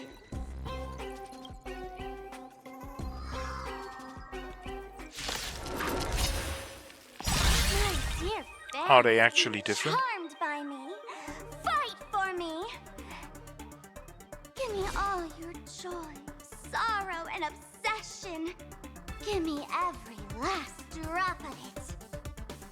Give me your wish power!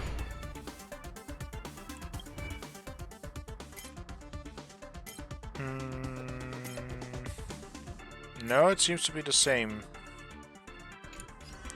Kind of. That's kind of... Relax. Like if it's Destiny just the isn't same chosen. enemies again, then these are not Stand that still. impressive. All these fans, they're far too strong.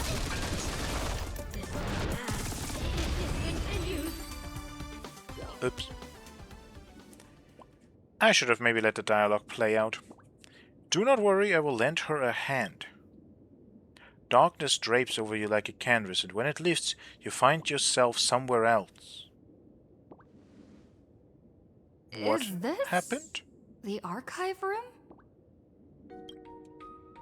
The dizziness from teleportation feels just like the weightlessness during express warping, but what really makes your head spin is discovering that March 7th isn't by your side. Looks like whoever tried to help could only barely manage to get you alone to safety. Hey there, my sweetest fans. The mission of finding the mask and Miss Dolly has been a complete success. But just moments ago, a gray-haired, black-hearted hater slipped into the academy, plotting something dreadful against Sparksicle. I am so scared. You won't stand by and let the adorable Sparksicle be hurt, right? Where could she be hiding in the school? Please? Let's root out this villain together. Everyone, let us drag that intruder out! They will not be able to hide for long. It doesn't take a rocket scientist to figure out that you can't defeat Sparksy and her rabid fans all by yourself right now. I mean, we probably still can't get through, right? There's a revolt at the school. Message failed to send. Yo-hoo! Found you! Stay right there and don't move. I have my fans pick you up right away. As expected, Sparksy's been plotting this for a while. She won't leave you even the slightest chance of escape. Still, who saved us? Outside the door, hurried and chaotic footsteps gradually approach. Hiding won't save you. We will drag you out soon enough. Have you reached the end of your rope?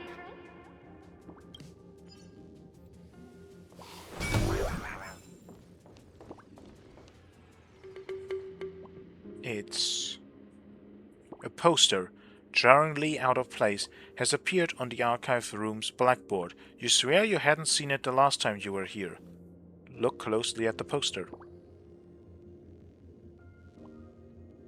With ears that sway like the feeble willows in a gentle breeze, and a half-lidded eyes like autumn waters ready to slumber. A pink-furred fox? This pink-haired person. Where have I seen this person before? Class photo. I mean, that is also an answer, but no, class photo. I remember now. She's the fox girl in the class photo. But again, why is she there? I mean, maybe she had tried to slip in and help us the entire time. Otherwise, I don't understand why she would be there, right? If Sparksy made this entire illusion happen, and stuff like, why would she slip this little detail in there? That makes no sense. So it has to be we have a helper from the beginning. So you actually managed to remember. Seems like this is what they call in comics a fateful encounter. You stumble into a bit of trouble and I will happen to show up here. Hey, come a little closer, will you? Come closer. Even closer. Don't be so scared. I don't mind. Oh, shoot. I think I'm stuck inside. Give me a hand. Yep, she pulled us in.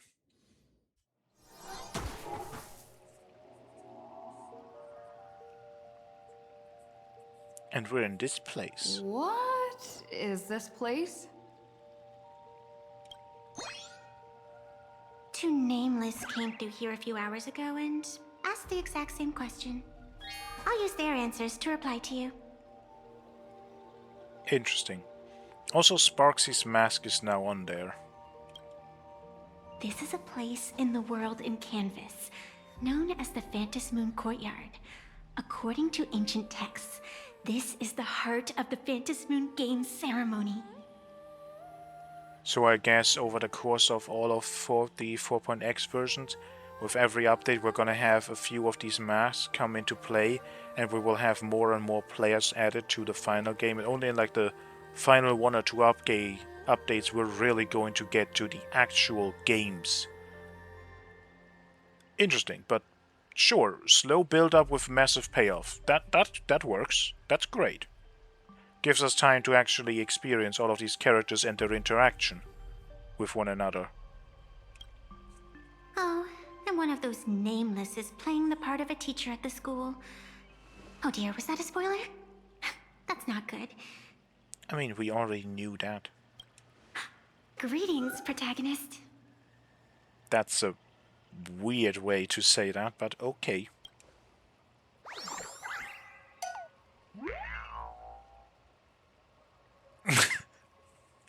Oh, I really am the protagonist.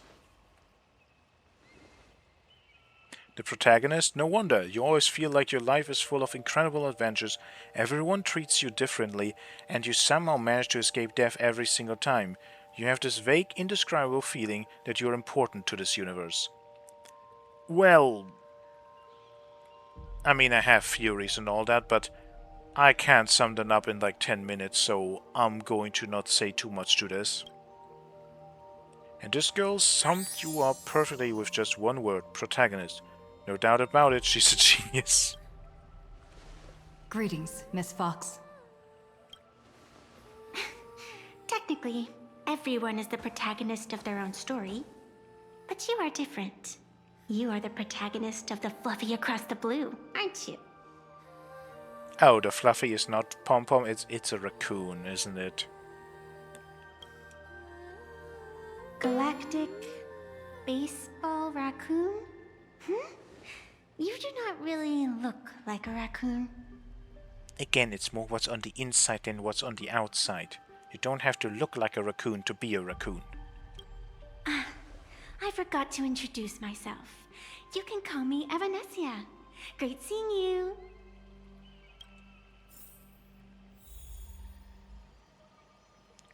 Well... Okay, I wanted to ask this before, like, how did Pearl and Himiko and Weld get here? What exactly... Where are we? And I do not mean like Phantasmoon Courtyard. I mean that geographically. The first supplicant wearing a mask has appeared. The Phantasmoon Games will soon begin.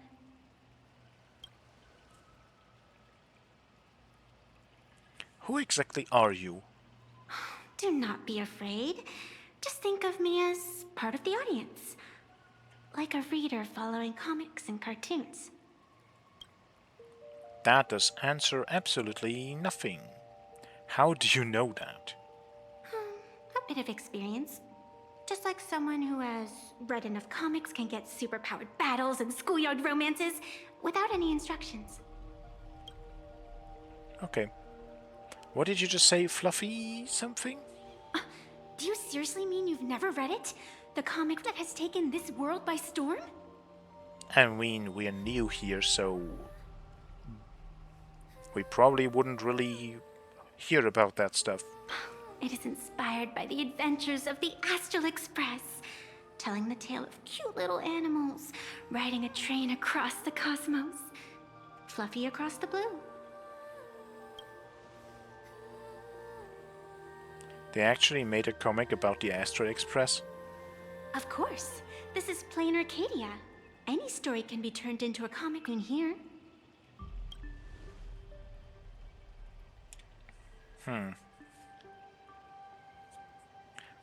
Why were we never told? I mean, I guess someone just was very over-enthusiastic and just made it without really trying to check in on you. Also, are you... No, people come and go all the time, like, and just call us. You can just call the Astral Express if you want to, right? Still. You are such a curious one. You were fleeing for your life a moment ago, yet now you can talk so casually about such nonsense. Is that really what matters right now? Not necessarily right now, but it still would be interesting to figure out why exactly. I mean, I'm guessing it has maybe even something to do the same way that, like, Giovanni made us play, like, the Galactic Baseballer, right? And maybe some of the masked fools could potentially be involved. Still, that sense of ease. It is entertaining. Since you managed to amuse me for a moment, I will grant you a little aid. So, what would you like?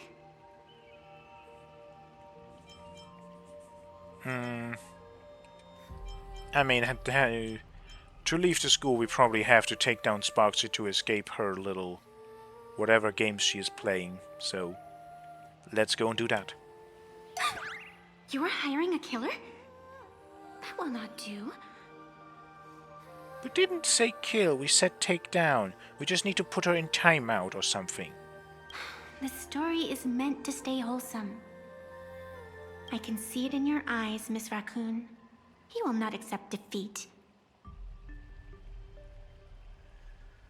My friends are trapped here, yeah. That resolve is interesting. There will always be foolhardy supplicants donning the mask in these ancient Phantas Moon games, laying before the Phantas Moon their madness, fancies, and humor. They would weave schemes to slay monsters descending upon this planet from beyond the sky, steal the laughter of the gods to forge blades that could split mountains, or descend into depths of the world in canvas to swindle the souls of the departed. Such entertaining individuals have not appeared for ages. Perhaps you have a chance to become one of them? After all, you are the protagonist. I can lend you a little power, but an equal price is required. Otherwise, it would violate the rules. Would we actually be able to hear the entirety of the rules? You must defeat the enemy who pursued you here within the next day and night. If you fail, your soul will be enslaved by her for all eternity. Do you accept? Yeah, I was gonna say, like, what else are we supposed to do? Sure. Then it is done. Phantas Moon above and sacred tree below, witness this oath at this moment. As constant as the vault of heaven, as certain as the moon's rise, let it be never forsworn. She is a magical girl. Right, oath? Now come, let me make you more of a protagonist. Yes, that's it.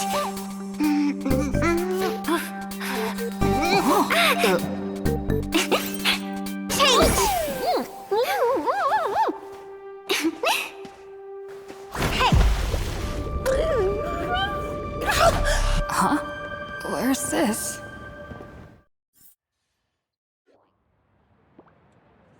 Gray hair, are you alright? Well, honestly, I thought the weirdness of Penacony will be difficult to be topped, but I think they are about to do things. That definitely had some very weird, but also very cool moments overall. And it's very much just a like jump from one insane thing to the other. So yes, I am alright, because actually so far this is kind of amazing. But no, we're not alright, because we still have to go back to school and save March and Welt.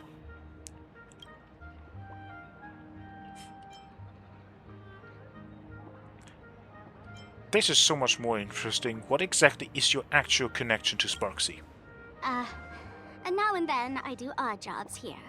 Live streaming is one of them. Sparksy is the name I use to stream online. An avatar that I personally sketched line by line. She's an imaginary. To keep the streams running, even when I was absent, I breathed a trace of power into that avatar. That's why it's the old model. Because you are her, so to speak, but she took over. Another thing that, like, the readables give so much more context about, like, how making an imaginary works, right? Oh, that's... Who would have figured that everything changed after the Phantom Moon turned full? Yeah. She came to life. People offload their wishes and desires to her, and in the end, she too got consumed by these emotions. Once a creation gains a will of its own from the attention of the masses, even its creator can no longer restrain it. Okay, she has taken over the school. Can't say I am surprised. It sounds exactly like something I would dream of, and something she would carry out the moment she awoke. Still, it ain't too bad compared to the horrors that unfolded in previous Phantom Moon games. We're probably gonna hear about those over the course of these updates, so I am very intrigued what kind of horrors there were, or that will be in the future. At least you still have friends willing to stand by you, right? And that is why you're here, right? You are one of those friends. I've been watching you from the start, waiting for the right moment to step in and help. Sadly, you were either with the IPC's people, or with the Department of Aberration Defense. Then you and Darling March wandered right into that school of bad omens. That was when I realized things had slipped out of my hands. So tell me, what happened in that school? You briefly explained the situation at Graphia Academy. You want to tell her that these few hours felt like some absurd dream, but a strange paper mask beside you proves that everything was real. Is this the Mask of Elation that grants entry into the Phantom Moon games? What should we do next? And I mean, would it be an elation mask? Again, they are physical things lying around. If Venetia made a new one, wouldn't that change the rules a little bit?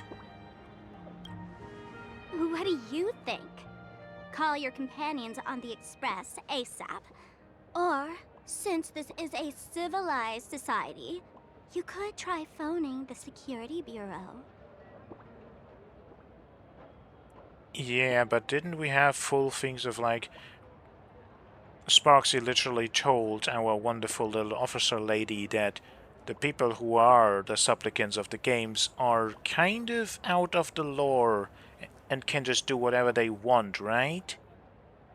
But these matters are obviously far beyond what they can do. They say that no one could restrain the supplicants' actions in the past. Those were the good old days of freedom. Not even the security officers would intervene? Gray hair, you are so naive. You've been to countless worlds. When the skies collapse and the end draws near, What can the authorities possibly do? Don't make their jobs too hard. Fair point. The Phantom Moon Games are nothing less than a ceremony set down by the Master of Elation. Amazing miracles always appear in the world after every game ends.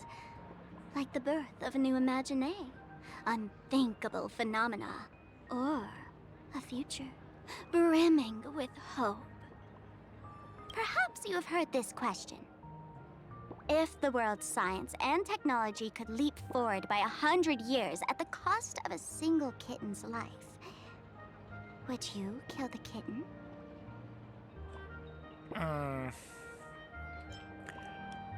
I won't, because I very firmly believe in that the journey to the goal is important. The goal itself is great and all, but if you don't undertake the journey to take it, then a lot of the actual value of the goal, a lot of the actual things that you learn on that way that actually help with achieving that goal are lost upon you. Just being granted things for free a lot of the time just doesn't really have the same impact. It also doesn't have the same satisfaction.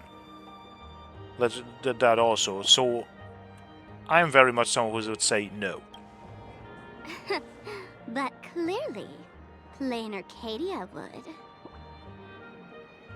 I mean, Plan Arcadia or the IPC? Whatever.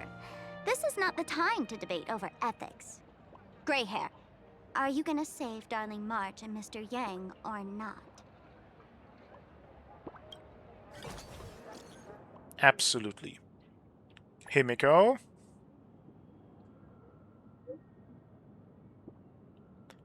Himiko, there's trouble at the school. Don't panic, just take it slow.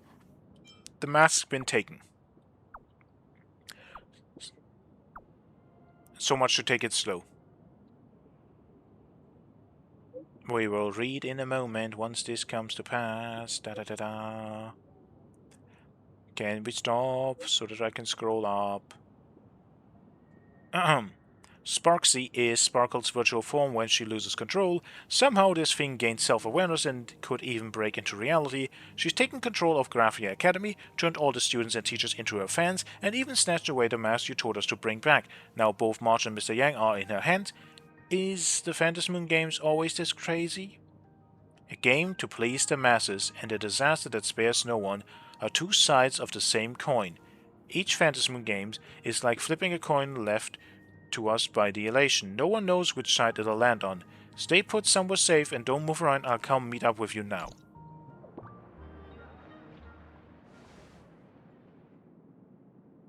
The hour grows late, Miss Pearl. Matters regarding the Express demand our attention. Be it the Alliance or the Phantom Moon Games, if you seek deeper cooperation, my doors remain open. Then, I shall take my leave. And we'll come back to this at some point.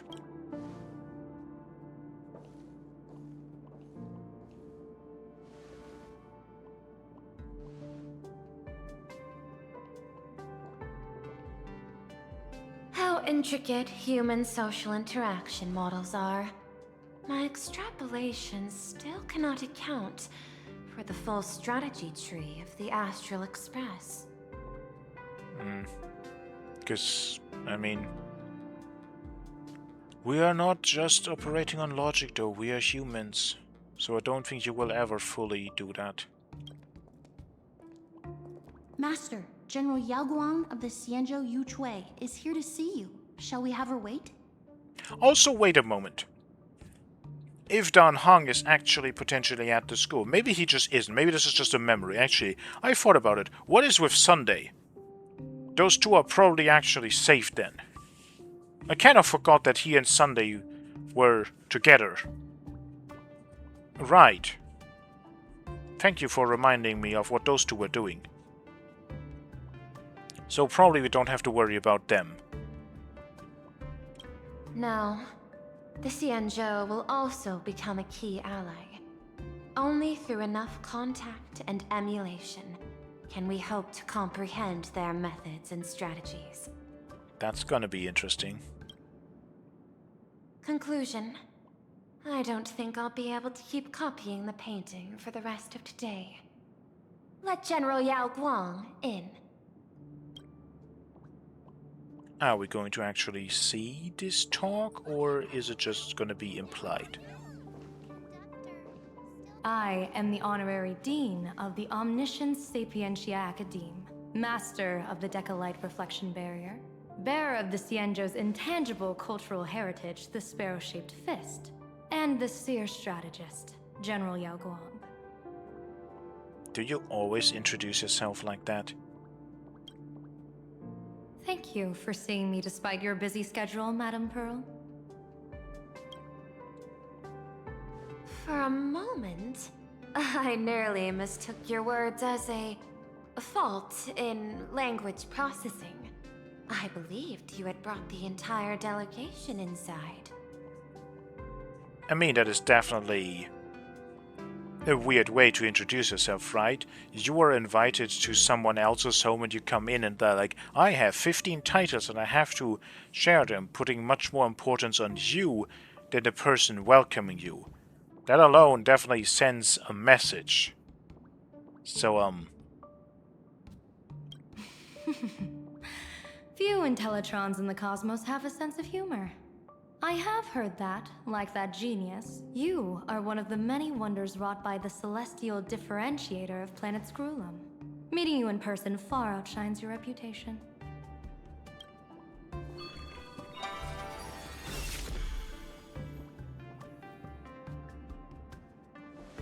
Madame Pearl, seeing how you have a calculating look, and with your heart pristine and your outer form so dazzling, I could not help but cast a divination for you. The hexagram lies between fire and heaven, demonstrating a bountiful harvest with your fortunes lying at the zenith or even beyond. is that actually what you saw, or is that just something you tell her? I have no training in divination. General, may I ask you to interpret it? Ah, then let me speak in terms even an Intellitron can follow. I extrapolated your fortune using the Xianzhou's predictive algorithms. The result is 101111, a sign of great blessing. If you treat others with sincerity, abundance will follow. I have long heard of the Arbiter General's legends. The strategy of General Jing Yuan. The courage of General Fei Xiao. The ingenuity of General Hua Yan. Often, I have wondered, what kind of figures are the Xianzhou generals who remain away from the public eye? Meeting General Yao Guang today, I cannot help but think that, with such beauty, you should step into the light more often. Looks like you've studied the words of the Xianzhou well. You've even learned the art of provocation. I mean, you're provoking her a little as well, so... You praise the others for their individual and unique talents, yet when it comes to me, the only thing you had to say was beauty. Do not misunderstand me, General. To me, beauty is the rarest of treasures, and the most fragile to preserve. Besides, intel on you is truly scarce. It is quite difficult for me to find ways to compliment you. But what I do know is, the Yuchui is the think tank of the Xianzhou ships, and its general is the master of all diviners. Speaking purely of deciding the course of affairs, no one is better suited than you to cast the Xianzhou Alliance's vote on whether to join the Anti-Destruction Alliance. So, General, what is your decision in this? This topic is far too great for me to decide on a whim. But as a gift and to complement the respective gaps in our knowledge, allow me first to offer you a piece of vital intelligence. And with it, I ask the IPC to show sincerity beyond empty words. I do not follow your logic. With the threat of the destruction looming, what need is there for further reasons to cooperate? Set a mighty foe as a common goal, convince former enemies to turn allies, then devour them in turn. Such feats are hardly rare in the IPC's annals of glory. Well, I mean, every single one is coming here with their own political agenda and trying to do their own thing, so she has a very good point. Which is why this entire idea of the Alliance is very weird. Like, none of these people really come together just because, oh yeah, we have a common enemy. They all seem to be like, oh yeah, this is a little thing, but what else can we get out of it? And the IPC especially, or as the one pushing this whole thing, they probably try to, like the most at least, try to gain something else from this. They don't just want this alliance, they want something else. I understand. The Cienjo questions the IPC's sincerity. It would be better to say we ask the IPC to demonstrate its sincerity. Courtesy demands reciprocity, and the intel I now offer you is both urgent and weighty. Question. What could be more important at this moment than forming the Anti-Destruction Alliance? Nanook won't erase the universe in the next few days, but someone else might destroy plain Arcadia within that time. Oh. You have heard of Blade, the Stellaron hunter, right? The IPC has long placed a great bounty on his head, though I have never laid eyes on him. The Yuchue recently intercepted a report. Styling himself as Cienjo's #1 assassin, this man accepted a contract from the Sinwish Syndicate, a local organized violence group. I do not know his exact aim here, but he is a major criminal of the Cienjo. He is guilty of the 10 unpardonable sins and is a formidable fighter, with few able to match him. As General of the Yuchue, I will take it upon myself to bring him in before he can cause disaster here. It's very interesting to be like, formidable fighter with few able to match him, but I am going to do everything I can to stop him. It's just instantly like, you're putting yourself on a pedestal again. This planet, Ahatopia, is part of the pan-cosmic trade system, and Blade is a wanted criminal of the IPC. Since he has set foot here, he falls under its law. General Yao Guang, is the sincerity you seek for us to capture this man and deliver him into the hands of the Cienjo? Probably. I hear the Phantom Moon Games are about to begin, with the entire nation awaiting it with bated breath. I imagine you will also find it hard to extract yourself from the festivities. If this cursed man were to quietly depart on his own at this time, would that not be a perfect outcome for all? This is my understanding. You wish for the right to act freely within plain Arcadia.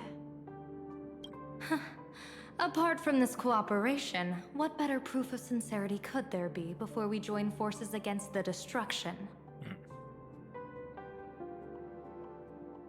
I mean, she has a point.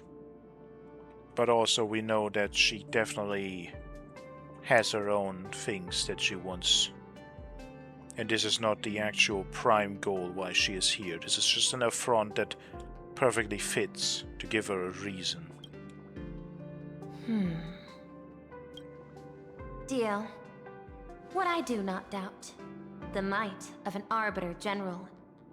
However, I do doubt, will the Cienjo's #1 assassin truly leave without a commotion? Yeah, as I said, putting it on a pedestal. Like, speaking Yao Guang really puts a lot of things in very specific terms. She seems to be very aloof with some things, and other things are she puts very much an emphasis on them. And it's like, yeah, she definitely put emphasis on how problematic Blade is, which is why it would be so great if she could just be allowed to take care of him, but it is exactly through that. It's like, how are you going to do that without any additional little side problems, without any collateral damage? By my extrapolations, even without accounting for the guidance of Destiny's slave, the probability of capturing a single Stellaron hunter is less than 9.8%. Not even 10%. As a diviner, that's not how I see probability. As long as the chance exists, well, it exists. That's all you need, probably. Even if the chance of success is only a coin toss, once I entered the fray myself, I always treat it as a 100% certainty.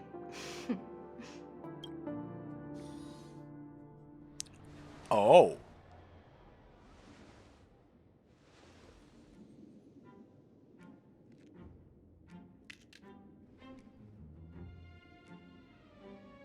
Is that even a question? 100%. Of course. Now this is something I didn't expect, but very welcome. Finally, we get to learn something more about you and what you've been up to. In other words, there will be no survivors. Anyone who recognizes my face, I will not let them off, even if they hide at the ends of the world. I was willing to make an exception when I was hired by your gang's leader, but I see you folks are not interested in accepting my goodwill. Not that I don't trust you, but you know the rules of the trade. When you hire someone to do a job, you gotta see what they're made of first. People say that the Lords of Hell are easy to deal with, but their underlings are the real trouble. If a group's underlings don't know their place, even their masters may not be safe. So, since the mighty Sinwish Syndicate gang actually had the guts to hire the Xianzhou's #1 assassin, I guess you are also ready for destruction. That's a cool moment mimicking the neck snap incident.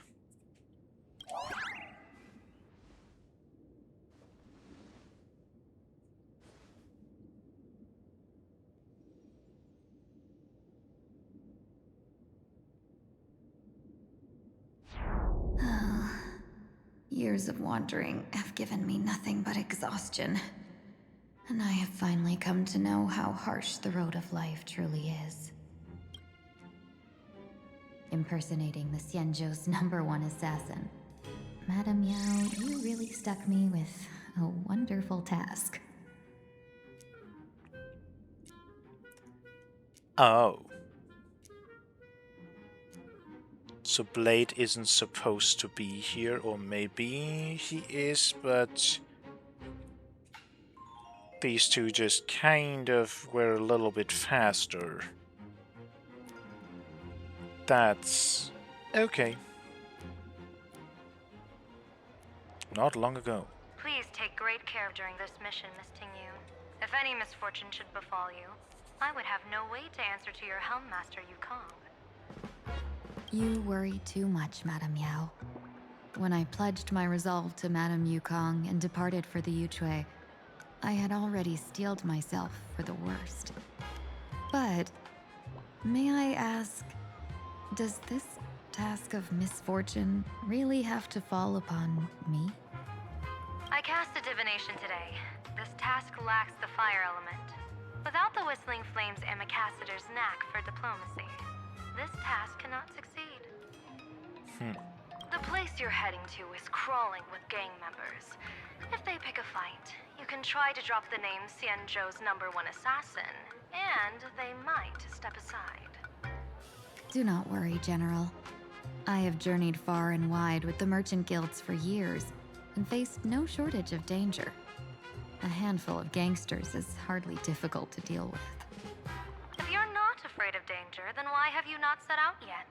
Shall I read your fortune and give you a little peace of mind? It's very dangerous to rely on fortunes like this. Like,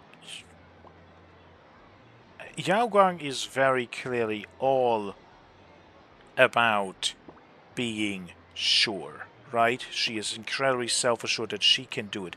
It's all about her presentation, the way that she trusts in her divination, it will work. And if it actually does, then of course other people might believe in it as well, and therefore she can partially control the narrative. But the moment this fails, it will fail miserably. What I fear is that fortune-telling of yours. No, what I really fear is you, Madame Yao. Afraid of me? Am I so notorious on the Xianzhou Lafu? I've heard many tales about you. After the Battle of the Fanghu, you willingly surrendered your command token and became a general in name only, with neither troops nor soldiers.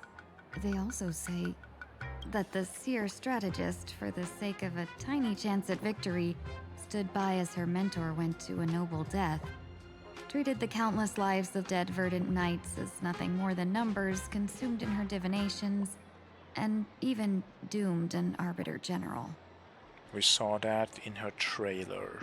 Yeah. Are you afraid that I, the cold-blooded diviner, might send you to your doom here in plain Arcadia? Bold words for a little fox.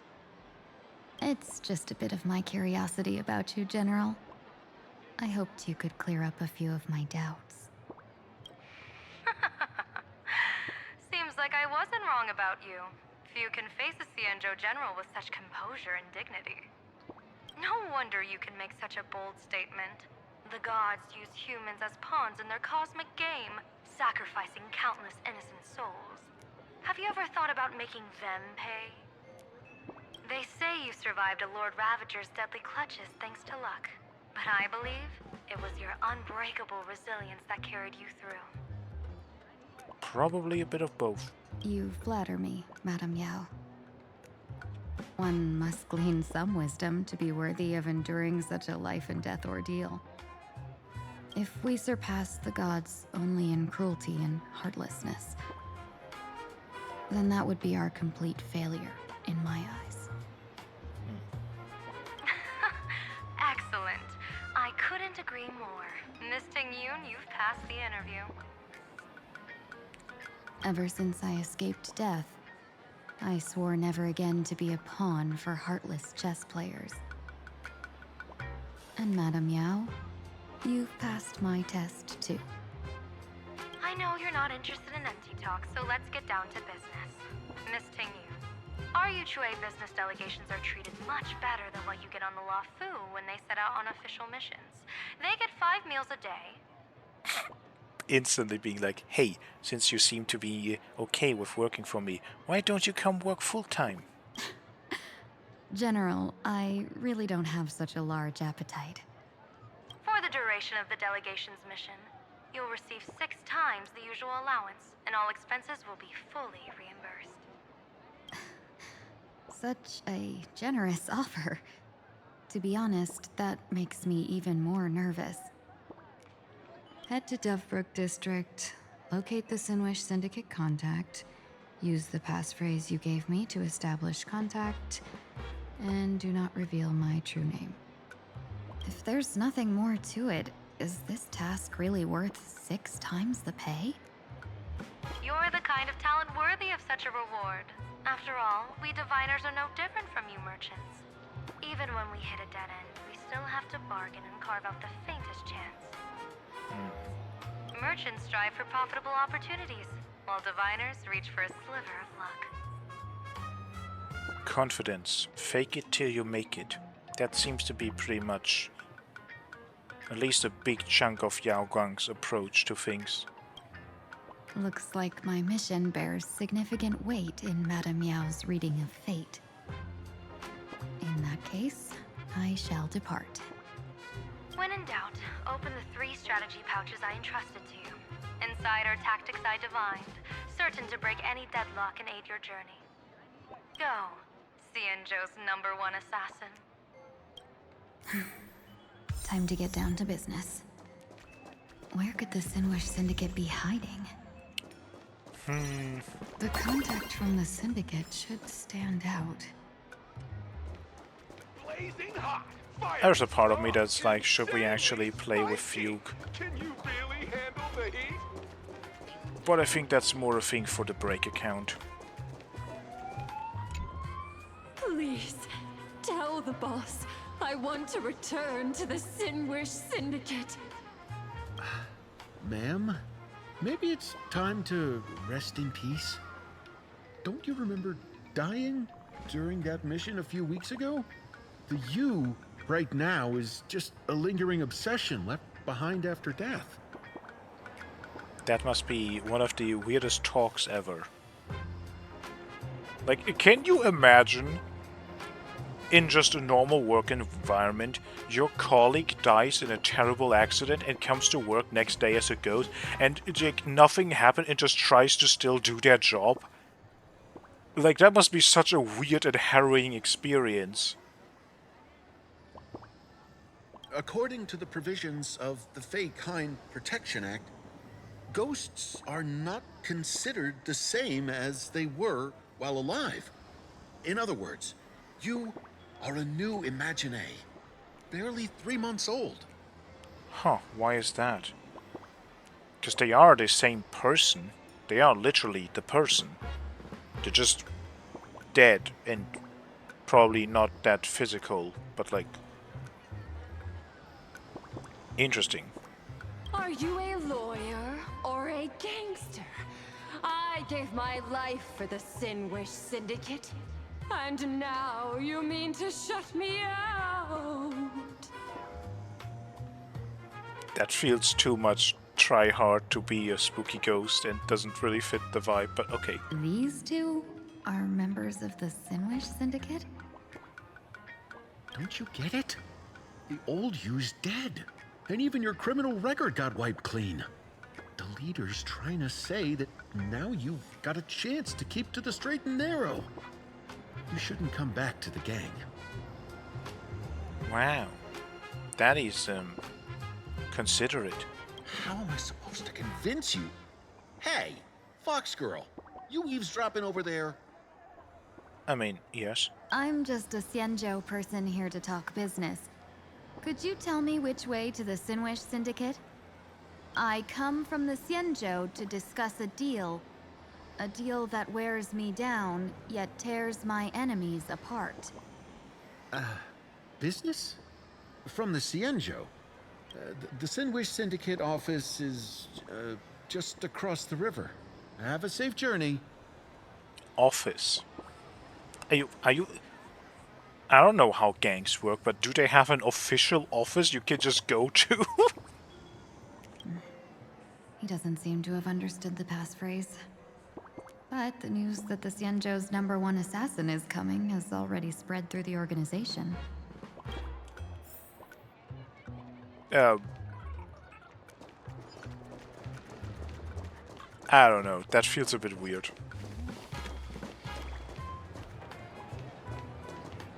They have completely normal traffic cones here.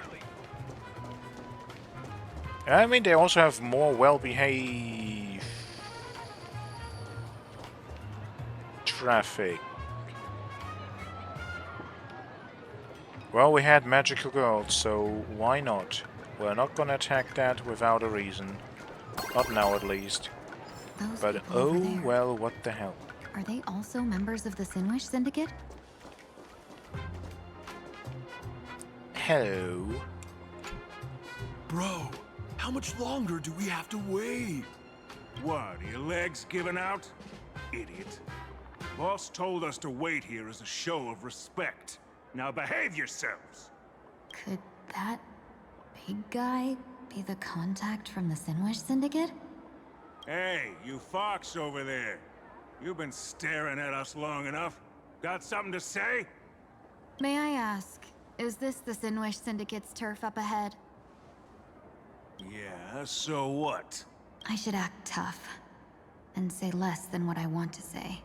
Since this is the Sinwish Syndicate's turf ahead, not only am I going in, you will invite me in with respect. What did you say? You're here to stir up trouble, aren't you? I come from the Xianzhou to discuss a deal. A deal that wears me down, yet tears my enemies apart.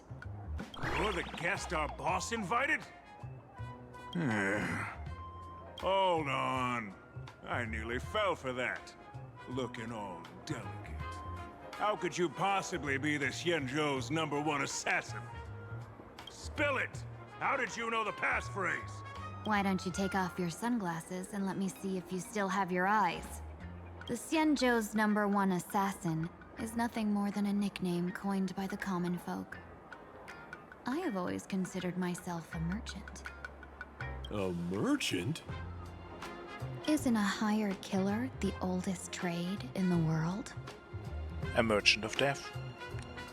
Yeah. By the way, Mr. Imagine, do you know why they call me #1? You never miss a shot? Not quite. I kill in bulk. The way to keep business going is to offer a little extra. If they pay for one person to be silenced, I throw in 2 more. With that hot temper of yours, always picking fights, you've probably given your boss plenty of headaches. I doubt the boss would mind if I took you as a bonus kill. She is such a good actor to just... We need more Ting Yun, honest opinion. We need more moments with her. You punk! How dare you disrespect the underboss! Shut up, all of you. The boss's orders come first. My name is Costine. Sorry about my underling's rudeness earlier. I'll cut a finger off later to make amends. There's no need for that. I only collect heads, not fingers. No worries. It won't be my finger anyway. I didn't think it would be, but good that you clarify that. These brutes should be easy to handle. They've never seen the face of the Xianzhou's #1 assassin, so this'll be much simpler. But does the boss? What should I call you? Yelling assassin, assassin every time just won't cut it. Just call me the Tarrying Fugue. The Terror in Fog. That name oozes menace. Completely overwhelming. Is this a joke that fugue is a word that seemingly is difficult to pronounce? Now then, can you lead the way?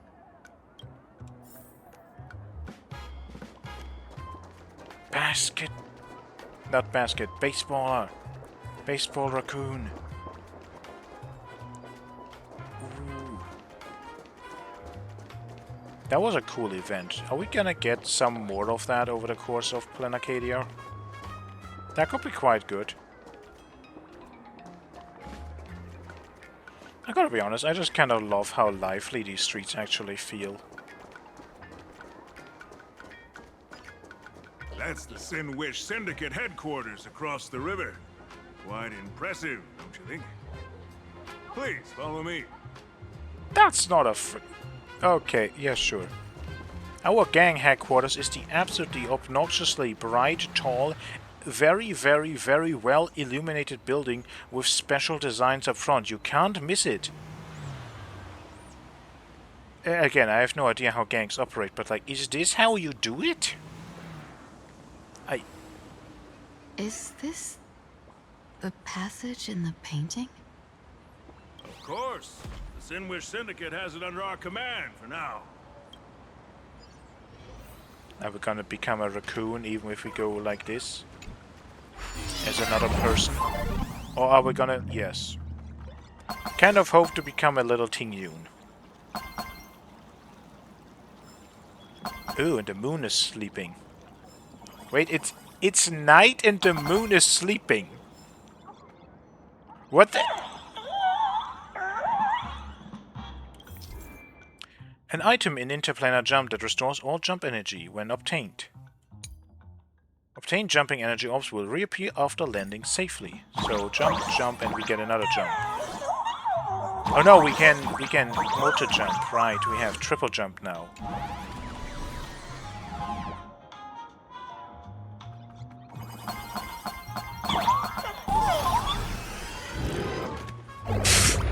Why is there people? Sure. Underboss, you're back! Thanks for your hard work. Who's this fox? Welcome home, Underboss! Is this the one the boss brought in?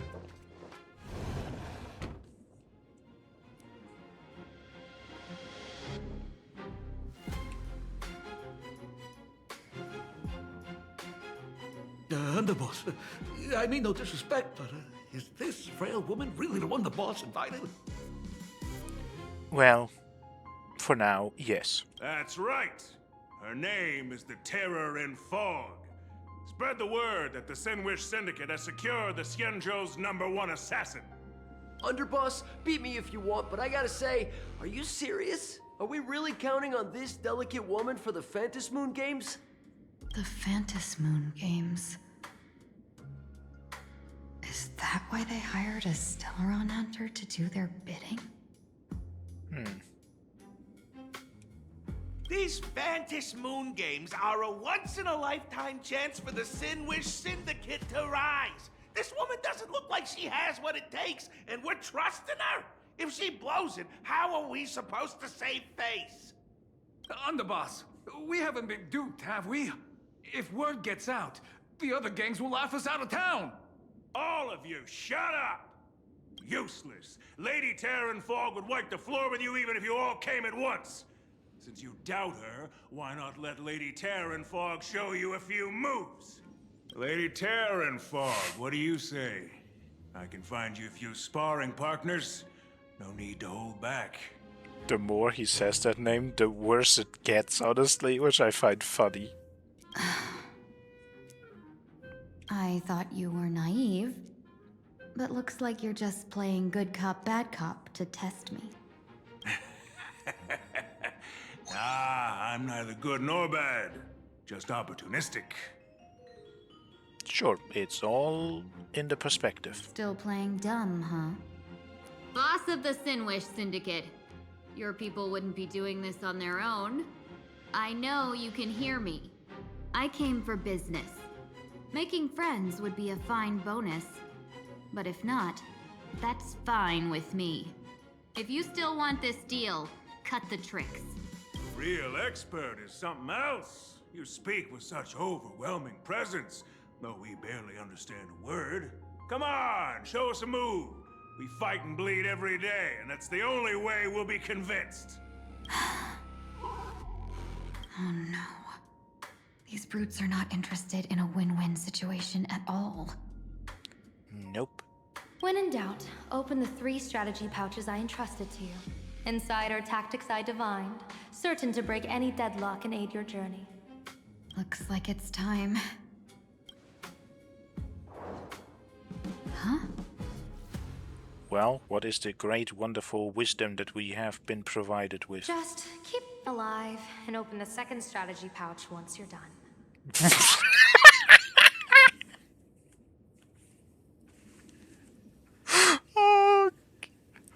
Again, this is the perfect encapsulation of Yao Guang. Everything she says, it really just goes with like, fake it till you make it. This is just a thing of like just don't worry about it. It will work out. Trust me. Someone like that in charge is, I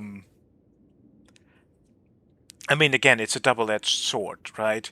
It's, if it works, and it will convince other people that it really works. That, like, yes, this person is great, but the moment you fail, it will be catastrophic. What kind of strategy is this? There's barely anything helpful in here. I mean, it's as good as a strategy as you normally hear in video games, right? It's the have you considered not getting hit? Looks like Lady Terranfog isn't impressed with your skills. Out of my way! When I was young, I dreamed of becoming a musician. But fate had other plans, and I was dragged into a world of violence. Okay. But even then, I never let go of my love for music and rhythm. Even in battle, I kept honing my singing and instrumental skills. I mean, that explains the weapon, so okay. And that's how I forged my one-of-a-kind fighting style. They call me the Roaring Costide. Oh, Cribs! The underboss is getting serious! Lady Terranfog, I humbly challenge you. Show the Sinwish Syndicate the assassination skills you're so proud of. Welp. Looks like I'll have to hold back against these reckless brutes. We're just gonna fight more of these, but they are now purple and they do lightning and shock. Okay. Earth shatters, heaven trembles! Didn't hurt. What exactly is their attack? They Don't just let waves open your throat. Be intoxicated. kind of move forward, and that's it. What do you Not want to really know? Ill fate descends. Stand still. anything that really Say bye to happens. breathing. You don't have to do much, you die to DOT. As expected of the Terranfog. Such incredible strength! That power of destruction within me. It's still hard to control. Madam Yao, I've done everything in my power to keep them alive, as you said. Okay. Underboss of the street gangs Sinwish Syndicate. Though they've gone astray, their musical dreams never faded. They still sing and dance with instruments, even in combat. Okay. Deals massive damage. It's 2 sweeps. Time to rock. When AHA instant triggers, immediate dispels charging state, grants the target team punchline, and increases damage taken by this unit. Well, we can't do that. If this unit is not in frenzied rendition state, increase speed of friendly units other than this unit. If this unit is in frenzied rendition state, deals imaginary damage to friendly units other than this unit with a chance to inflict the revelry state to them. Grants the target team punchline. And revelry cannot take action at the start of the turn. If the inflictor is not in a charging check, they will initiate a sweep attack. Oh. Okay. When AHA instant is activated, this unit gains frenzied rendition state, making the effects of Get Hype more elated. Well, we can't do that.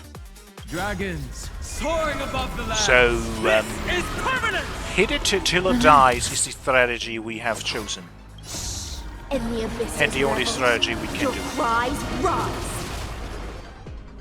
And that seems to be more than functional. Destiny.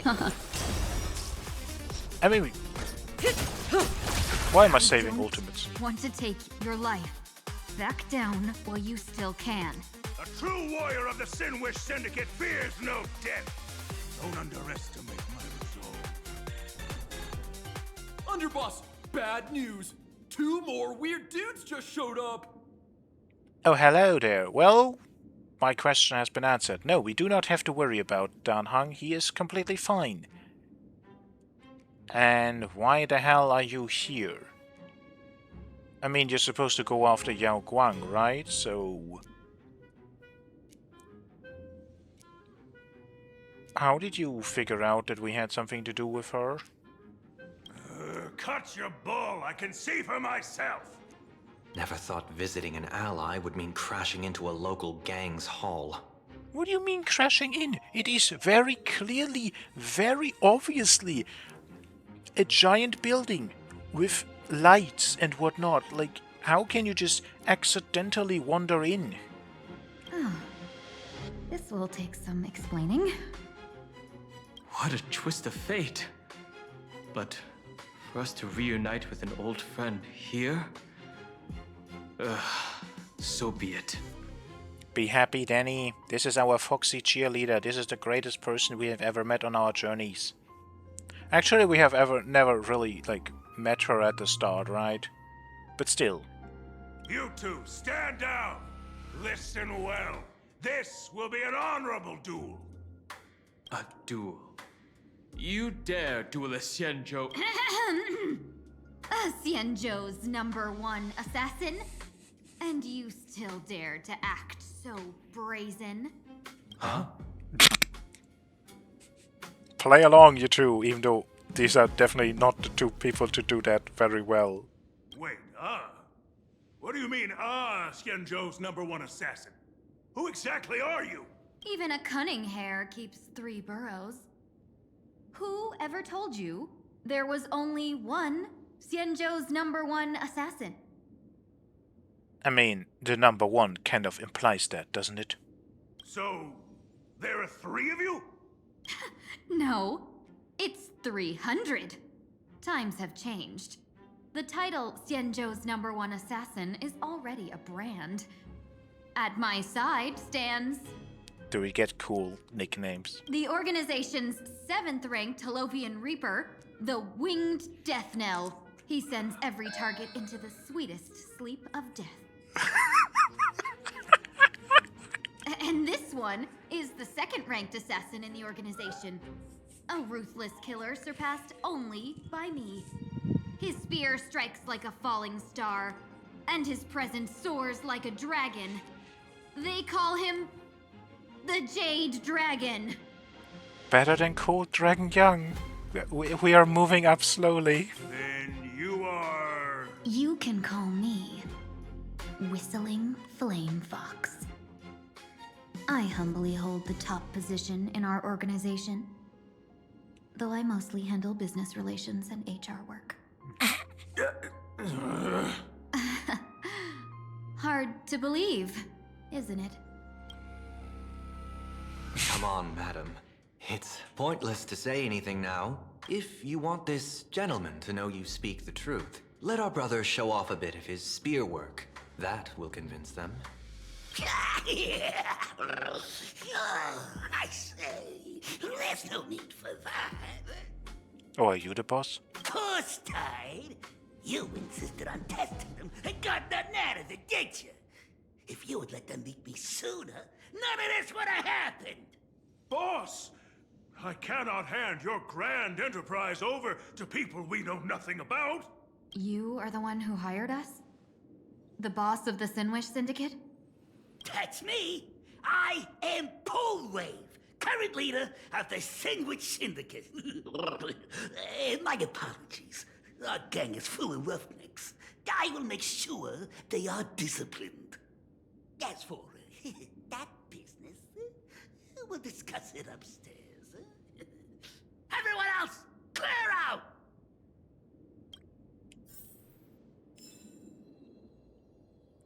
It's worked kind of okay-ish so far, but hello you two. Why exactly are you here? Long time no see, Lady Tingyun. It's been a while since we last met in Penacony. I am truly grateful for your quick thinking. To avoid revealing too much, I made up false names and titles for you two just now. If you were offended, then I beg your forgiveness. This place is a hotbed of trouble. What brings you two here? When Sunday and I contacted the Shenzhou delegation, they asked for our help. They claimed someone from their group had lost their way here in a foreign land and was captured by a local gang, and they wanted us to help. Oh. But why would... There must be either a misunderstanding or Yao Guang planned this. It was clear there was more to the story, but we came anyway. Who would have thought? It turned out to be true. Well, not really. Lost? Captured? There must be some misunderstanding. Alas, this rumor was likely a destiny arranged by Madame Yao. you just say Madame Yao? Do you mean the seer strategist from the Xianzhou Yucue? I happened to hear of her back in Penacony too. They say she is the diviner general, one who lives in seclusion. Did the Alliance send her this time? Lady Tingyun, you stepped into such danger yourself. Do you have a vital mission? You two are no strangers, so I will speak plainly. She's the one who sent me here on this mission. The Sinwish Syndicate invited the notorious Xianzhou's #1 assassin with the intention of hiring this person to participate in the Phantom Moon Games.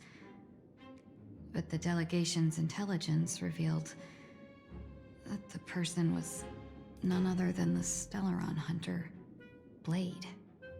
Him? I assumed the title to come here to uncover why the Stellaron hunters are involved and how he will enter the game. So, how's it going so far? By sheer twists of fate, everything has gone smoothly so far. But as for what comes next, I still don't know anything either. It's also nice that we get the time to actually talk in the middle of this fine establishment. Still, Madame Yao entrusted me with 3 pouches before I departed. Each said to hold a stratagem. Well, let us call them stratagems for now. And at this moment, it is time to open the second. A strategy pouch? So you revealed my identity after all. No worries, I've sent you some backup. Use them however you like. Open the 3rd pouch only after you've met the Sinwish Syndicate's boss. That is still not really a strategy. That is... I mean, yeah. My exact reaction, I agree. No wonder they also call Madame Yao the Crosstalk General. The what, General? It says the 2 of you will help me clear the way, so I can safely meet the Sinwish Syndicate's boss. What do you say? This place is perilous. Of course, we will accompany you, Miss Tingyun.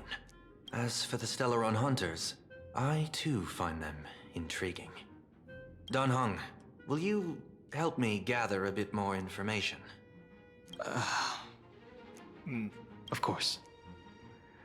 Thank you, Sunday.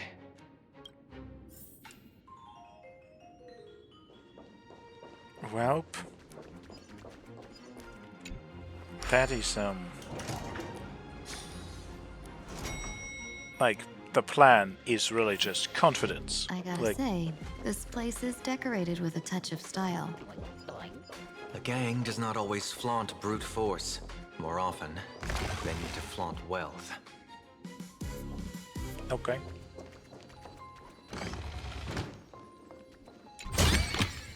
Well, how about exchanging this for some honeybird? Before I even realized, the scenery of Dovebrook became unrecognizable. Back then, who would have imagined iron hulks running wild on the streets? Let alone us gang members being treated like vermin. You didn't call us here just to reminisce, did you? Of course not. Please forgive coarse tides, rude little pest. That narrow-minded fella never understands why young people flock to things that come from other planets. Like Mechatrons, masked heroes, and the Astral Express. What he does not see is that while cosmic novelties are more enticing, bitch shots that hail from the cosmos are even more fearsome. Wouldn't you agree? I mean, yeah. You're a clever one, so there's no point in keeping up this charade. We're not Xianzhou's #1 assassins. You knew that already, didn't you? Yeah, I might not live as long as those Xianzhou folks, but I've got a decent eye for sizing people up. Now, you may not be the #1 assassins, right? But your skills surpass even such assassins. So I don't care who you are. I pay good money for a sharp blade. But I don't give a fig about its brand. Really? You're just willing to accept that the person you hired has now been replaced by someone else. As long as they do the job, you don't care. That's I mean, I guess that's a very positive outlook on things. And opportunistic, I guess. Sure. And where do you intend to use this blade? On the Sinwish Syndicate. What? What? No, don't get me wrong. I'm not looking for bloodshed. Instead, I intend to perform surgery on the Sinwish Syndicate. Look here. Through certain connections, I secured this mass copulation. The entry pass to the Eonic game. Some covet this treasure, while others fear it as a curse. Okay. Now, you claim the name of Xianzhou's #1 assassins, huh? So surely you came for this. You want the god's reward, don't you? Why do you not want it? You are our employer. Therefore, the festival's prize should rightfully be yours. What do you want from the Eon, Mr. Polwave? The Aeon? I harbor no such unrealistic desire. I'll leave this prize for you to claim as your reward. I'm happy enough to share in a bit of your glory. Whether you win or lose, all I ask is that when the press comes a-knocking, you say this. You were sponsored by the Sandwich Syndicate of Toughbrook. That is enough for me. You're paying for an advertisement campaign. So this is a sponsorship deal? The Sinwish Syndicate only wants fame? Since we are not truly in your employ, are you not afraid we might break our promise and ignore your request? If you truly cared nothing for what I asked, why even raise the question, huh? As I said before, I may not have the long life of the Shenzhou people, but I do know how to judge people. One more question from me, please. Why are you so set on chasing fame? In plain Arcadia, Imagination exists due to wish power. And that wish power comes from the attention, curiosity, and demands humans place upon these Imagination. The Sinwish Syndicate was founded to provide for those Imagination who were ignored, had no wish power, and were not needed by humanity. Unfortunately, ever since that seashell woman rose to power, our path of blood and violence had run its course. That's why I want the Sinwish Syndicate to take on a new form. One that will draw more attention than ever before. The Sinwish Strangeling Pension Foundation, huh? What do you think of the name? That goes in a very, very different direction. It's a cozy and heartwarming name. So, will the three of you, accept this job?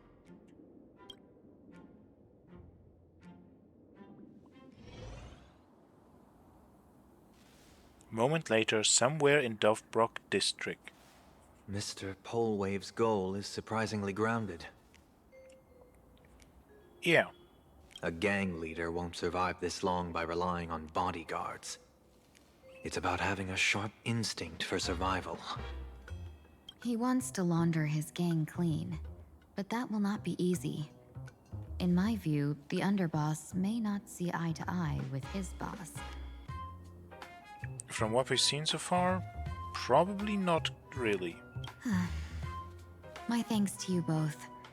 With your protection, I managed to leave without harm.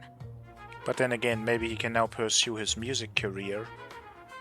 Yet, we carried off the mask meant for the so-called Xianzhou's #1 assassin. When I think of it that way, this mask feels thorny in my hands. That man. He seeks to enter the Phantom Moon Games? What does he plan to do? Good question. Whatever his purpose, this matter is grave. I'm afraid I must take my leave for now and report to General Yao Guang before making any decisions. No need for that. I've been waiting here for you all for some time. Madame Yao, you came in person? Well, you see, I must admit I passed false information to the two behind you, sending them on a wild goose chase. I should personally ask for their forgiveness. As for why I am here, Miss Tingyun, you still have not opened the third pouch, have you? Nope. That's true. Whatever they give you, just take it all and bring them to me. That is it? What kind of after-the-fact strategy is this? General, had you spoken plainly, Sunday and I would never have refused you. Why did you lie to us and claim that someone was lost and captured? I didn't lie. If not for the appearance of the former Vidyadhara High Elder and the runaway Master of Penacony, Miss Tingyun would still be trapped in those brutes' endless probing. Her being lost and captured was exactly the future I divined. Not necessarily wrong from a certain perspective. I also foresaw bloodshed awaiting the Sinwish Syndicate. Had it come true, it would have been because Miss Tingyun failed to restrain her strength during the clash. Yet, with you two here, the gangsters' lives were spared.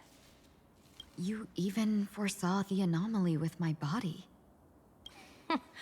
Sometimes even when fate is foreseen, it cannot be changed. Fortunately, things did not come to the worst. As for Mr. Sunday, I've heard so much about you. With my 1,000 feathered eyes, I had the privilege of watching the broadcast of your entire god-ascending feat in Penacony from far away. Truly magnificent. Now, what is he going to say to this? Let's not speak of that misstep anymore, General. Rather, we have brought back the mask, as you asked. How do you intend to use it? Surely not just to hold it and block the Stellaron Hunter's entry.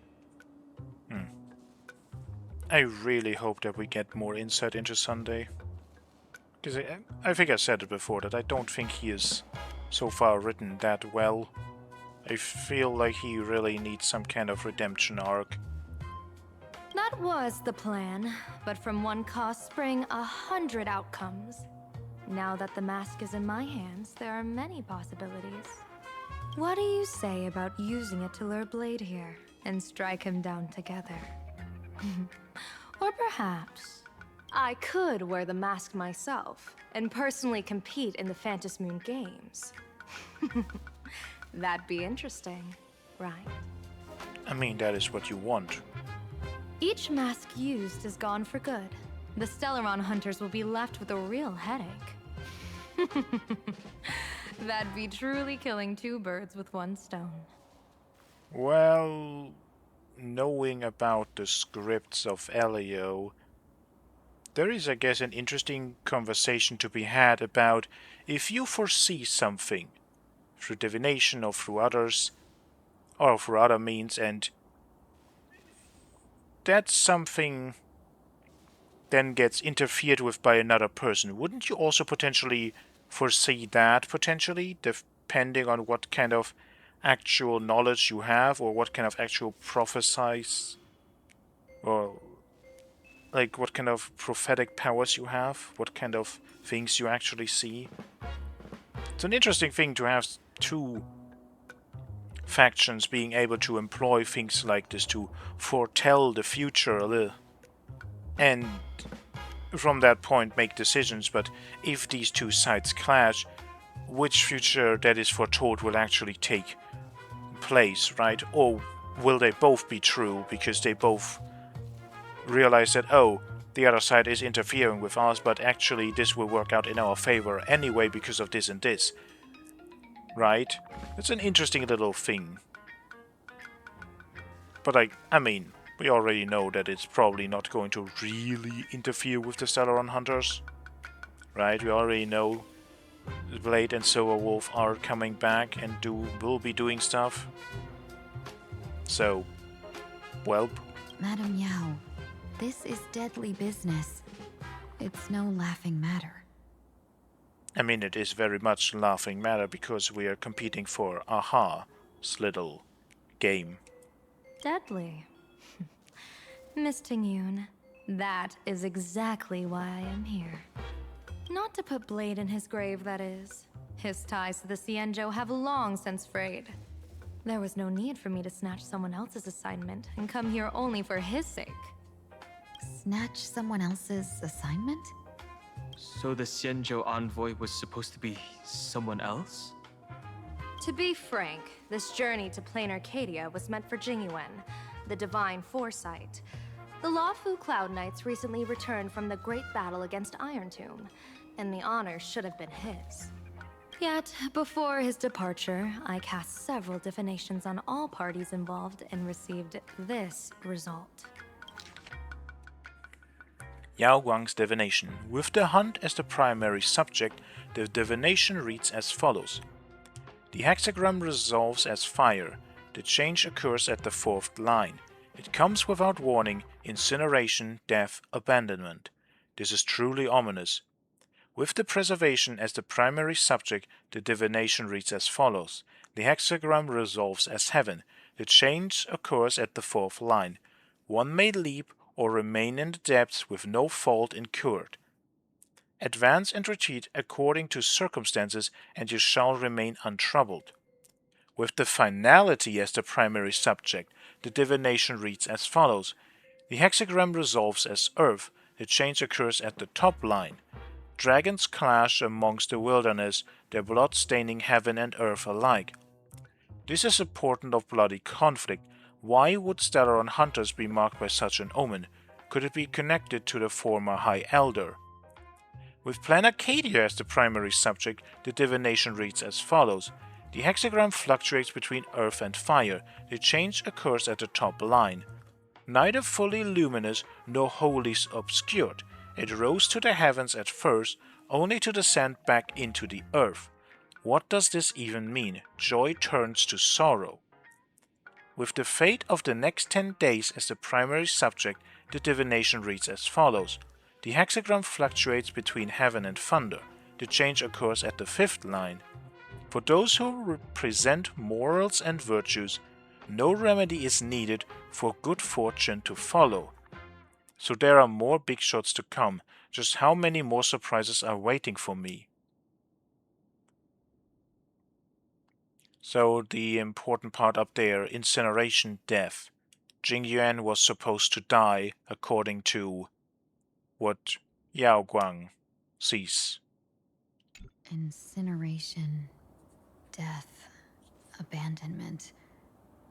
I may not know divination, but even I can tell that there is no good omen.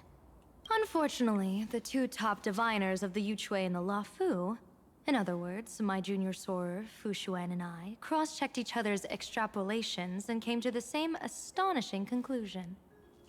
An Arbiter General will fall in this Arcadia of elation. Even so, you're still taking the mission meant for Jingyuan? She's taking the mission with, again, the little chance that exists that this fate can somehow be avoided. And she's just gonna be confident that she can do it. Yes, I contacted the Marshal and took over the task. I've simply never seen such a bizarre fate and wanted to witness it. Even if it means your death? It's only death. That's a way of looking at it. If I can die in these Phantom Moon games to achieve a moment of godhood, then my death won't have sullied the Xianzhou's honor. Miss Ting-Yun, hand me the mask.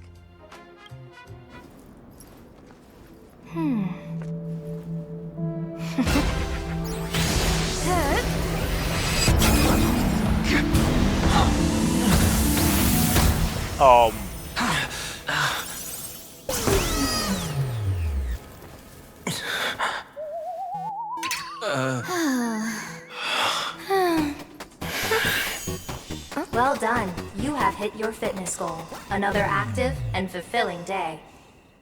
What? Sorry, Sunday. My body instinctively sensed danger. Okay, we know that Yao Guang thing, like, because of her divination and all, will do things because she wants to achieve a specific outcome. So this has been her plan all along. But why specifically Sunday? Once the mask for joining the Phantom Moon Games is worn, it binds tightly to the supplicant and manifests the shape of the wearer's soul. I read something like this in the Views of the Universe from a Star Skiff. It's confirmed now. This mask is indeed genuine. Congratulations, Mr. Sunday. You're now a supplicant in the Aeonic game. What exactly are you trying to do, Seer Strategist? Twice now you've acted without warning. Do you mean to make an enemy out of the Astral Express? Probably not. But she doesn't really care if that happens. Because the outcome she looks for is worth it. Dan Hong, let me take care of this. Sunday, are you planning to fight? Don't worry, I'm no match for this general.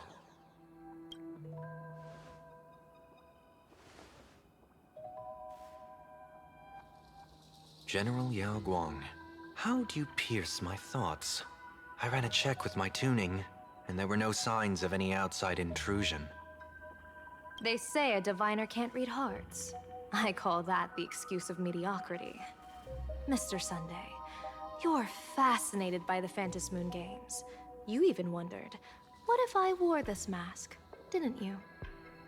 You can even divine thoughts like that? No, I'm simply good at seeing using my eyes. Though Mr. Sunday never asked to examine the mask, he's glanced at it at least 3 times since we started the conversation. I mean, he nearly was becoming an Eon in Penacony. And he went with the Astral Express to find a better way.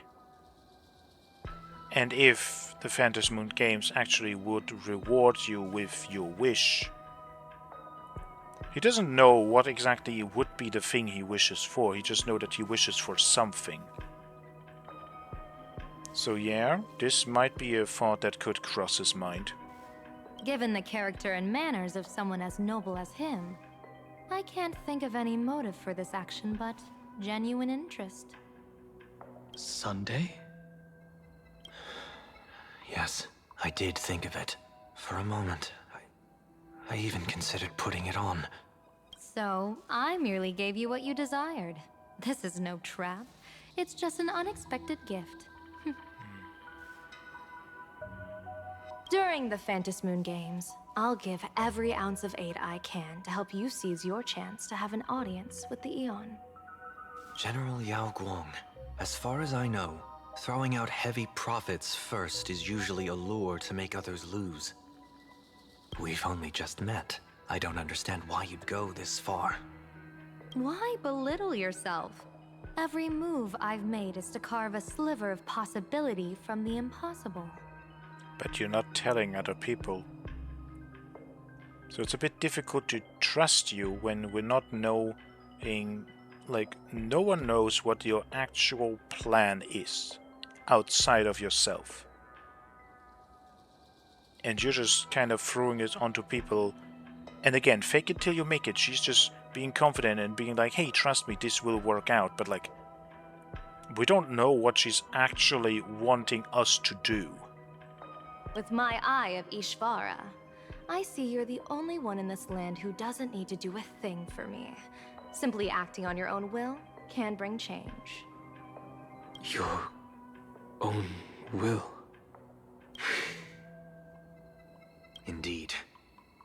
Dan Heng, I do want to learn more about this world. Because this world of elation fascinates me. Is plain Arcadia. truly a paradise. An Arcadia that its name claims. The parallels to what he wanted in Penacony, a paradise. Okay, I may be getting my Sunday character moments. Maybe not in this update completely, but still, we're at least on the way. I once pursued a mistaken vision of paradise with stubborn resolve. Even now, I can't say for sure what a true paradise should look like. That's why I want to see with my own eyes whether this Arcadia lives up to its name. So then, as long as Mr. Sunday acts, that omen of death Madame Yao foresaw. Of course it would still come to pass. Did you think just a lavish gift could let you stroll out of Destiny's shackles alive? Pardon me for butting in, but does the Xianzhou know about this? This is such serious business. I'd never make this decision on my own. I've talked it over with the 6 charioteers of the Yuchue. If something happens to me, I'll line up a solid successor. She headed to the Yuchue on the day I left on this mission, just in case anything went wrong. There, with the other potential successors picked by the 6 charioteers, she'll train at the Omniscience Sapientia Academe in divination arts, war strategies, and civil governance. You mean Lady Fushuan? She'd take over the Yuchue after you? Fushuan? What Fushuan? If I don't make it back from this trip, maybe Qingchue from the Law Fu Divination Commission could take the seer strategist position and command the Yuchue. Yeah, probably not. Qingchue and Yuchue. Ooh, what a perfectly rhymed match. As for the details, shall we discuss this somewhere else, you three? Oh. Sometime later, in search of stolen items, an uninvited guest quietly slipped into Dovebrook District. Map says the Ashen Detective Agency should be right here. But why is there just a magazine publisher's office? Holy for bully! Her big drama hit Graphia Academy! A furbo? Taking photos? You really can find anything in the land blessed by Aha. Let's go ask for directions. Well... what are we looking for? Hey, little furbo. Know if there's an Ashen Detective Agency nearby? Beats me! But if I find 10,000 credits on the ground, I might recall a spot. 10,000 for directions? Fine. Job first. Oh, wow. Looks like 10,000 credits from my account just hopped to end up in yours for no reason. Now, spill. Whoa! Generous, miss! The place you're looking for is upstairs. That detective's renting my boss's space for his agency. But he's zonked out in the day, and his doors are locked at night. No clue how he earns any money. Maybe he's a vampire? So they're closed? Then how do I meet this Ashen Detective? Beats me. But if I find 50,000 credits on the ground, I might recall that too. You are definitely becoming... I don't want to say hated, but I'm like... I don't like you very much. You stinky furbo! Begging for a smack! Scamming our guest! Time to go! Hi, I'm Narrator, receptionist at the Ashen Detective Agency. I'm the assistant of that Mr. Detective. I don't think at this point anything could surprise me anymore, but then this happens and I'm like, you know what? No, that did it. Why are you a monkey?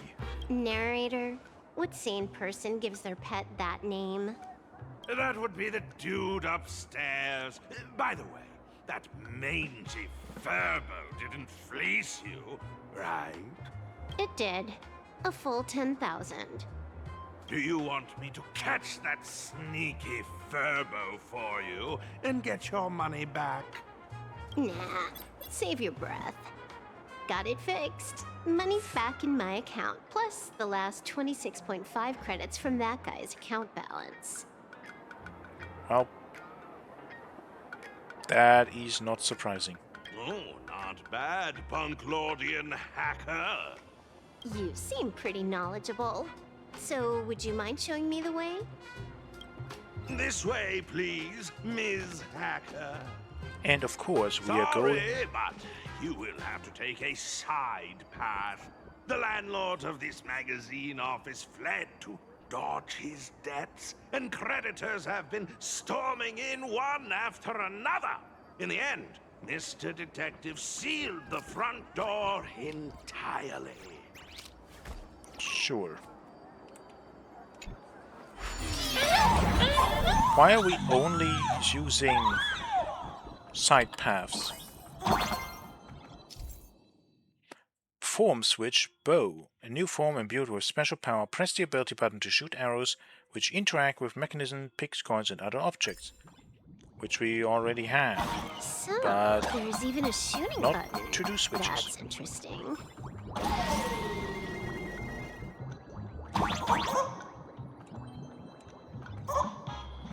Aha.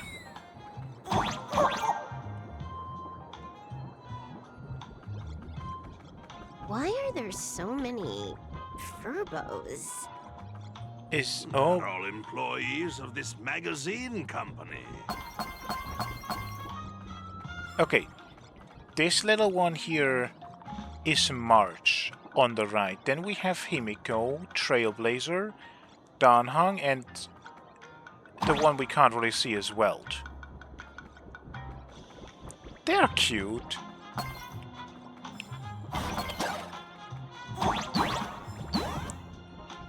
I would not mind if we would have some more moments to... No, I want to see if we can actually get a better look at... Not really. Well, a little bit. There is just not much to see with the Welt one. Still cute. Ah! Ice.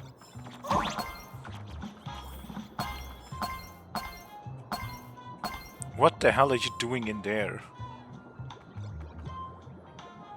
Why are you on the ground? Why's the other... I should not ask what the furbos are up to. Feel like a punishment round from a game. Office survival is way more brutal than any game.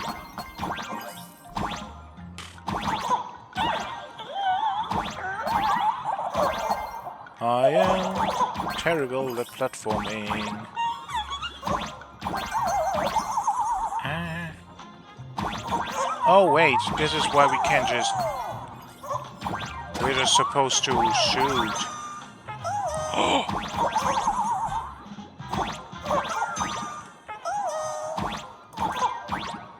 How do we...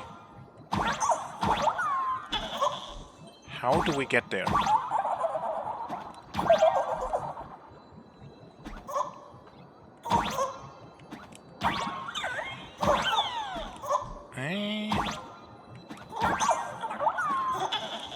That kind of works. You can jump... No, you can jump on the wall, jump up and then back. Kind of. Is that how it's supposed to go?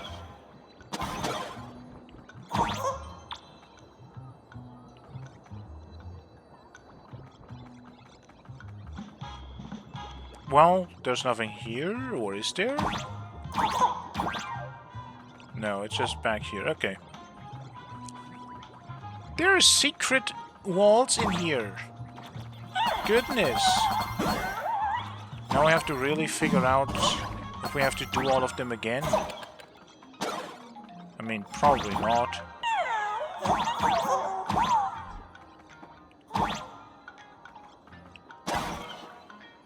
Okay, how would we... Arrow. That is how we...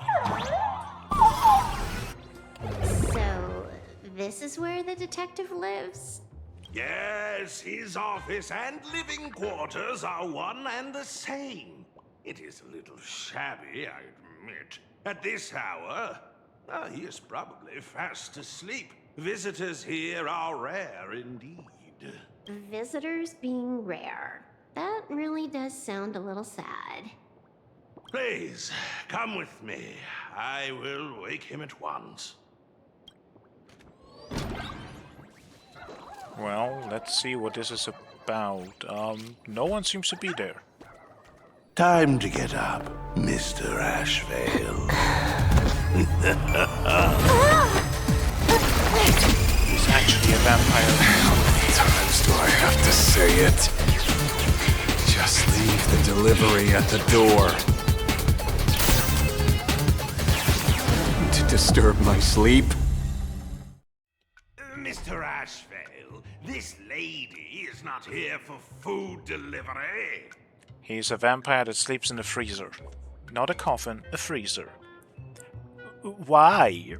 Oh, then she must be here to kill me. Okay.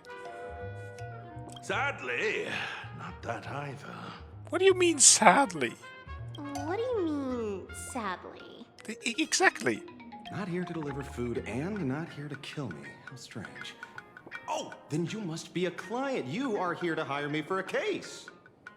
Shouldn't that be like the first thing you think about when you are a detective? And people would come to you? Even though it's rare, like, isn't that still the first thing that should be what you think of? Your order of guesses is a little heartbreaking. Yes, I am here to commission you. Something has been stolen. Oh, What did you lose? A person, along with an ancient mask that should have been mine. Oh. Interesting. Are you here to join the Fantasmoon Games? At that moment, a cloud of suspicion rises in the detective's mind. Who exactly is this girl? And that's why he's called narrator. Because he narrates. Because that is funny, but like, oh god. Mr. N, stop the voiceover when we're talking business. Oh, stop! You pay me 900 credits an hour plus 2 bananas just for this, don't you? Yes, but at least throw me a few clues while you work. Between the detective and their assistant, at least one of them should know a thing or two about deduction, right? A name flashed through the otherwise empty mind of the detective. This unremarkable-looking girl was, in fact, one of the top 10 most wanted terrorists on the IPC's bounty list, a Stellaron hunter. He's gonna say Kafka, isn't he? Kafka! Well, not surprising. It's Silverwolf! She is Silverwolf! Mr. Ashvale, did you get your head caught in the fridge door or something? I feel like I need to wipe my personal data again. One of the Interastral Peace Corporation's most wanted fugitives with the highest bounties comes to commission a broke detective. Ooh. I have seen plenty of stories like this. Really? Are there that many like that out there that are this specific? So, the next thing would be me getting dragged into a massive conspiracy and forced to run for my life, right? Drop the paranoia. I came to you because I hacked into the Security Bureau's criminal record system. Is that okay to just say out loud? What I found was shocking. In all those bizarre police cases, you were hired again and again. The curious case of the Harmony Sect Communion, the mystery of the Ghost Bullet Worm Express, the serial ghost resurrection incident, the super non-serial locked room murders at Kooky House, you helped solve them all. You may not be the most famous, but you're probably the most capable detective around here, right? Is nothing private anymore. Whatever, tell me, how did you lose your mask? Today was supposed to be our meeting with the Sinwish Syndicate. All right, now let's talk about the commission fee. We haven't even gotten to the full point. Excuse me, I haven't even finished my sentence yet. A true great detective can know a case without ever leaving the room. While he sleeps, I gather the intel. We already have the basics about today's fiasco with the Sinwish Syndicate. And those 3 Xianzhou #1 assassins who scammed the mask. Can you handle it? Money is not a problem. Do you take dirty money? Sorry, no dirty money. And please do not withdraw your payment plus the account balance after paying. Oh, then how about this? This is the IPC's turf, right? Turn me in for the bounty. I mean, you are a Stellaron hunter, you are also a Punklordian hacker. I have absolutely no trouble believing that she can get out of an IPC prison or something, but like, that's still a bit weird. But it also kind of is like a thing that she probably can just do, to be like, this is your prize, me, just turn me into the authorities, I'm gonna get free anyway, and you get your money. Which, that's kind of cool, but also kind of just like, isn't that potentially, I mean, isn't that scamming the authorities? I don't know. Maybe? You take the reward, and I bolt afterward. We Stellaron hunters sometimes use that trick to raise funds. Wait, really? You have done this before? Or maybe we could discuss the possibility of taking dirty money. 30 million credits. Pay us after the work's done. Deal. I'll try to get that money over the next few days. Here's my contact info. Update me the moment you have any news. Pay us after the work? When did our office have a rule like that? That rule got made just now.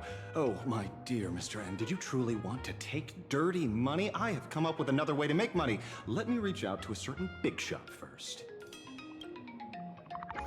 Madam Pearl, I've obtained solid intel. Oh. Mr. Ashvale, the chance of you initiating a call at this hour is under 5%. Let me guess. Perhaps you are finally ready to consider my offer. What would that offer be? No, I found the trail of the Stellaron hunters. They are here in plain Arcadia, and they even plan to crash the Phantom Moon games. Well, she kind of knows that already. I can send you her coordinates quietly, without anyone noticing. Quietly, without anyone noticing. And of course, she knows it. The Phantom Moon games? The moment your IPC chose to speedrun it, it was fated to be more than just a game of fun. And you want me to take part? That is asking a bit much of an old man. Huh. I mean, why specifically him? The IPC must have reasons for that, but still. We should have taken that hacker's deal earlier and turned her in for the bounty. An unexpected bonus. So Pearl still has other masks hidden away. That makes things much easier. Seems that listening in on one's partners after wrapping up business is a habit worth keeping. I mean, in this weird line of business, definitely yes, but otherwise, it's have a little bit of faith in humanity. Then again, nowadays probably, actually, you should do this just to be sure that you don't get scammed. Hey, lady, where are you? Wait, didn't you say you lost him, so you didn't lose him? Did you find the mask? Not yet, but I've got a new lead. We might have lost one mask, so I just need to find another. Fine. Next time, don't take contracts on the dark web using names like Xianzhou's #1 assassin. Okay, okay. By the way, can you tell me what script Elio gave you this time? A completely blank page. Huh. That's interesting. Meanwhile, the Trailblazer, who escaped from school alone, actually called the police. So, what you're saying is that this Miss Sparksy, who was originally just a virtual avatar, has now crossed into reality and taken entire school staff and students hostage. Yes. Probably a normal Tuesday for you. I get it. So, it's just a typical case of the idiogenerative imaginary phenomenon. Exactly. Yeah. It gains sentience of its will. Yeah, you could say that, according to the old superstition. Modern science believes that when something receives excessive attention, it would suddenly gain life and becomes an imaginary due to the accumulation of too much wish power. What kind of modern science is that supposed to be? Actually, not that far off. Plain Arcadia's modern science, of course. I mean, there is something, or at least scientific theories about, like, the... What is it called? The... God damn it, what's it? Something unconscious. It's the belief that, or literally like a scientific study about, that people will know things even though they had never anything to do with it, just because it is like a popular thing that a lot of people know. The unconscious knowledge of just like all of the people may be actually something that potentially can influence you even though you never have been talking about the topic at hand, right? The study had things like showing kids that really were kids. They were not really, like, they didn't have too much to know from the world, and they still would know very iconic things that, again, they themselves never really interacted with, but they still could tell a lot about it, even though they never had anything like it. They never watched it on TV, they never heard about it really, but they still could pinpoint certain things. But what was it called? God damn it. I might look into it, but again, still, an actually interesting thing. That is definitely sometimes used for some supernatural things in video games and other stories. Sometimes to just be like, yeah, this is just a phenomenon because of this. The game Control, I think, would be a very good idea to look into that if that's something that interests you, this idea. That game definitely borrows some ideas from that. I really have to figure out, like, what was it called? God damn it. Can't think of it right now. Again, a typical case. Outworld visitors might find this kind of thing strange, but it's not exactly rare around here. Well, as expected. Certain historical eras had imaginae popping up non-stop like mushrooms after a shower. Things are different now, but if you're not careful, you might still find characters from popular comics suddenly show up in the flesh. Ideogenitive. Sorry, used a bit of jargon there. Ideogenitive here means something born of chance and circumstance. These imaginae arise from incidental events. That's quite different from progenitive imaginae, which reproduce by having artists draw their offspring. That is a sentence. That is something that I will remember, because it might actually be important. So, when are you heading out? Probably not. Heading out? Where to? Oh, you mean going to Graphia Academy to arrest this illegal imaginae? We can't. I just received notice from the Department of Aberration Defense. The first supplicant of these Phantasmoon games has revealed herself, and she's none other than Miss Sparksy, the one you mentioned. Although you're honored guests of the Astral Express, you seem completely unfamiliar with the laws and customs of this world. During the Phantasmoon games, we do not traditionally interfere with supplicants' actions. That's their privilege. So they legitimately can do whatever the hell they want. In other words, since she's a supplicant, we security officers can't do anything unless she causes actual harm. I mean, yeah, she took people hostage and, I mean, makes them play a part in whatever she does there, makes them her fans, brainwashing. Is that not actual harm?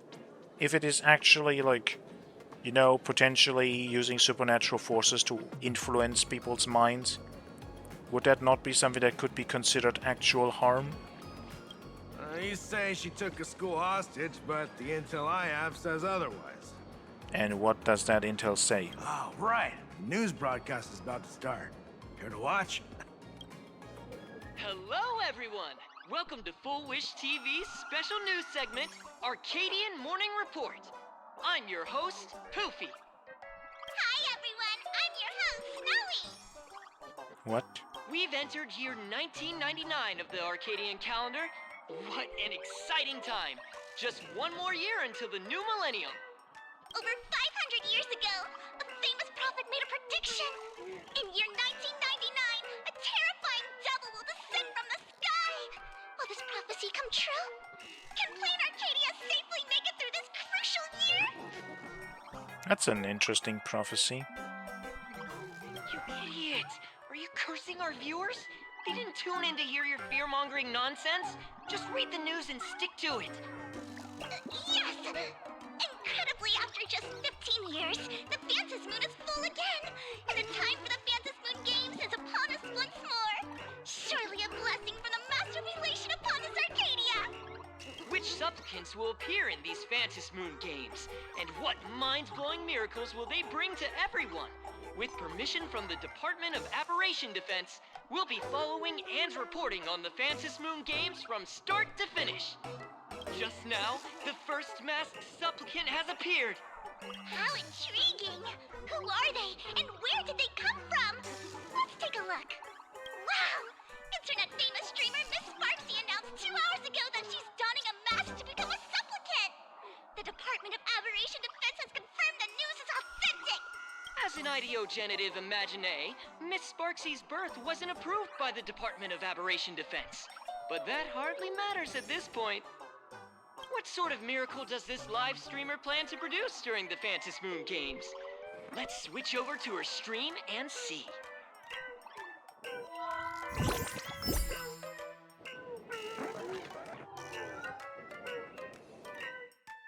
Yoo-hoo! And we're back from the commercial break. A big thank you to Love Insurance for being the title sponsor of today's Sparkstacular Arcadian Adventures livestream.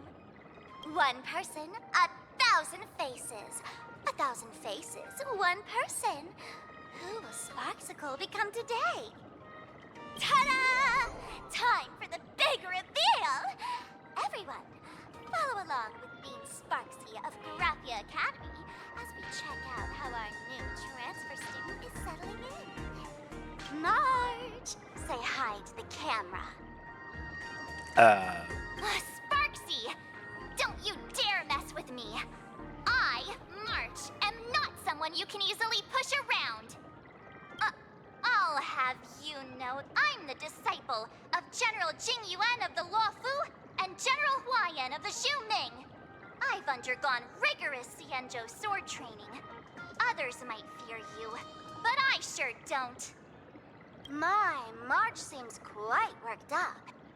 Is it because she's a bit nervous about her first live interview? All right then. Now, let me interview my colleague, Mr. Yang. Oh my god, he looks happy again. But I think this time it's probably not because he's actually happy. This is actually frightening. Hello everyone, I'm Welt Yang, a history teacher at Graphia Academy. I'm honored to be selected as this year's most popular male teacher, and I will continue to strive to nurture even more outstanding talents. All right, that wraps up our interview for now. Let me give you all a sneak peek at what's coming up in our next live stream. Thank you all for your wholehearted support. Sparksicle will work hard to repay your kindness. In 3 hours, I'll be hosting a special live stream performance, Sparksicon, alongside our special guests, the legendary Nameless from the Astral Express, who have carved countless legends across the cosmos. She's pretty much just calling us out. Come here to the show. Tell your friends, your family, even your enemies. Let's set aside all grudges and meet in the stream to witness the most dazzling sparks light up Plain Arcadia.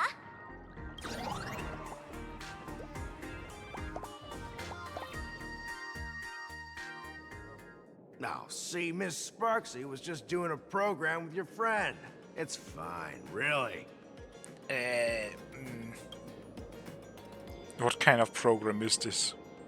Have you seen shows like that before? You know, where celebrities go somewhere to do everyday jobs, like those reality shows where they trade places with regular people. So you're not going to investigate this at all, even though there is a potential of literal people being brainwashed into who knows what, and you're just like, yeah, this is fine.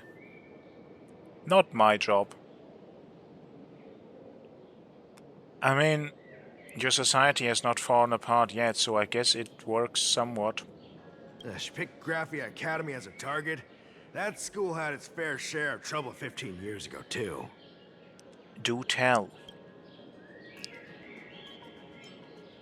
Our reputation doesn't matter that much.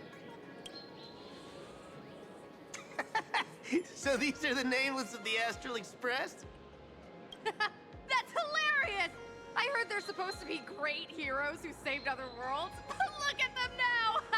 Switching to comedy in a heartbeat.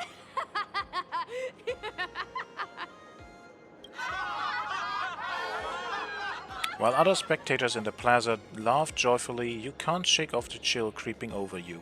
Darn it! Soon the whole of Plain Arcadia will be saying Sparksy caught the Astral Express crew in one go and made us the butt of jokes. Our reputation would also turn into her trophy. Yup.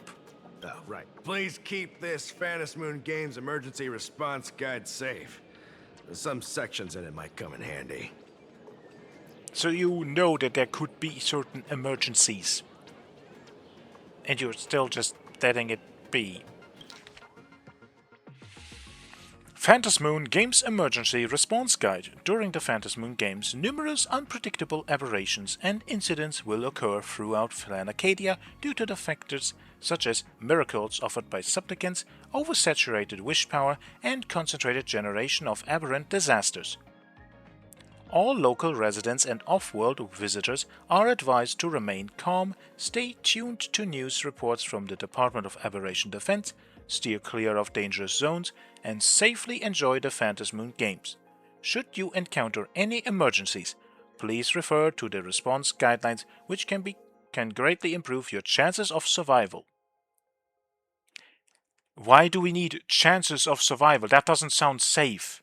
You don't start something like this and be like, oh yeah, be sure you follow these things to have a chance at survival. You should literally just say like, everything will be fine, this is how things work and this is why it's safe. Okay, continuing. First, if you find yourself caught in an anomaly triggered by a supplicant, immediately distance yourself and head toward home. During this time, do not respond to any voices coming from behind you or from your right, but from your left is fine. Second, home is an enclosed or semi-enclosed space suitable for human habitation, generally containing objects such as chairs, beds, wash spaces, etc. If the home you are in does not meet the above definition, immediately read the following. There are no monkeys dancing on giant teeth, and no black lizards can be seen in the whale's belly. Remain still and wait for a safety notice from the Department of Aberration Defense. I just a moment ago mentioned control and I want to mention it again. Yes, exactly. That is the vibe of weirdness I'm getting from this, and I love it. Third, safety notices from the Department of Aberration Defense come in several forms: broadcasts, TV news, online streams, and so on. The broadcaster's head should consist of eyes, ears, a mouth, and a nose, not a pineapple or an apple.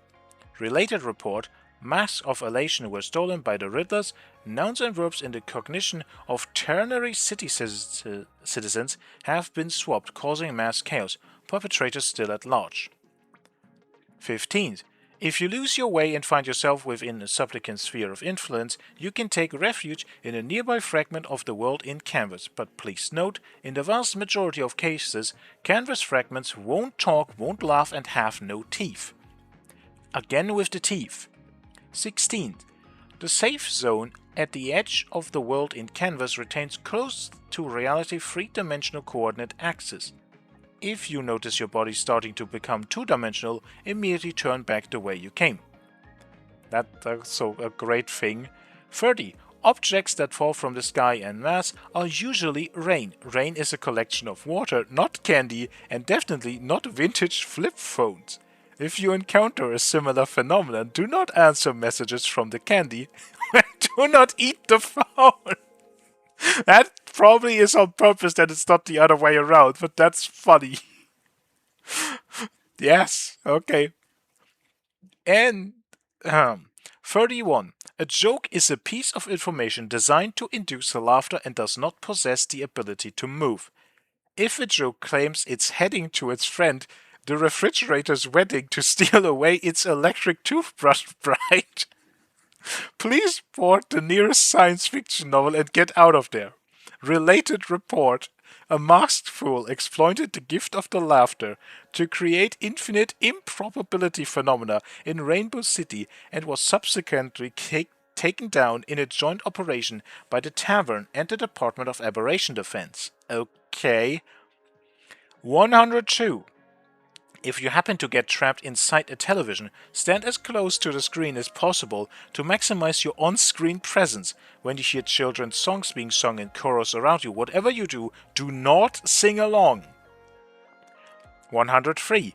When attempting the above, make sure you're inside the TV, not trying to walk into it. Related report. Children's program host lures massive audience into a carefree fairy tale kingdom now officially classified as a kidnapping case. Now officially classified. So you literally have things in the past that are like, oh, this is fine, this is okay, and then they get classified as a kidnapping later, and you still are like, yeah, this is fine, we shouldn't have to worry about it. Friendly reminder, this guide will be updated and revised after each round of Phantasmoon games. Please ensure you have the latest version published for the current Phantasmoon games. I will come back to this. Also, the fact that they have about this many, actually individual cases and rules. Yeah, this is not safe. This is not safe at all. If there's nothing else, I'll be going now. See ya. See? I told you so. Even calling the police was useless. Yes, you did. Right now, you're their only hope. And that red boss lady of yours. She's here too. Are you all right? Did you get hurt when you ran away? Nah. You showed Himiko the strange mask that your young girl drew for you. So, March and Welt are both trapped in Graphia Academy now? And that girl called Sparksy took the mask too. Yeah, we weren't fast enough for the most part, but sure. No, it's not your fault. I underestimated the complexity of the situation behind these games. Coming back to my homeland was meant to be a relaxing vacation for everyone. And I also wanted you and March to experience the atmosphere of elation in this world. The more I think about it, the more I think that is a very weird thing to do for you, because, you came from this place, you knew about certain things, and you still were like, yep, this is the perfect time to have a relaxing little vacation. With the emergency thing we just read, it's like, Himiko, shouldn't you have been potentially aware of certain complications, that this is not going to be just a nice vacation, but has actually possibility at least, that things could be going very wrong. But sure. Throughout the history of the Phantasmoon games, there have been many instances of cooperation between supplicants. But this time, forces from across the cosmos have turned this into their own high-stakes poker table. Yeah, that probably has happened before as well.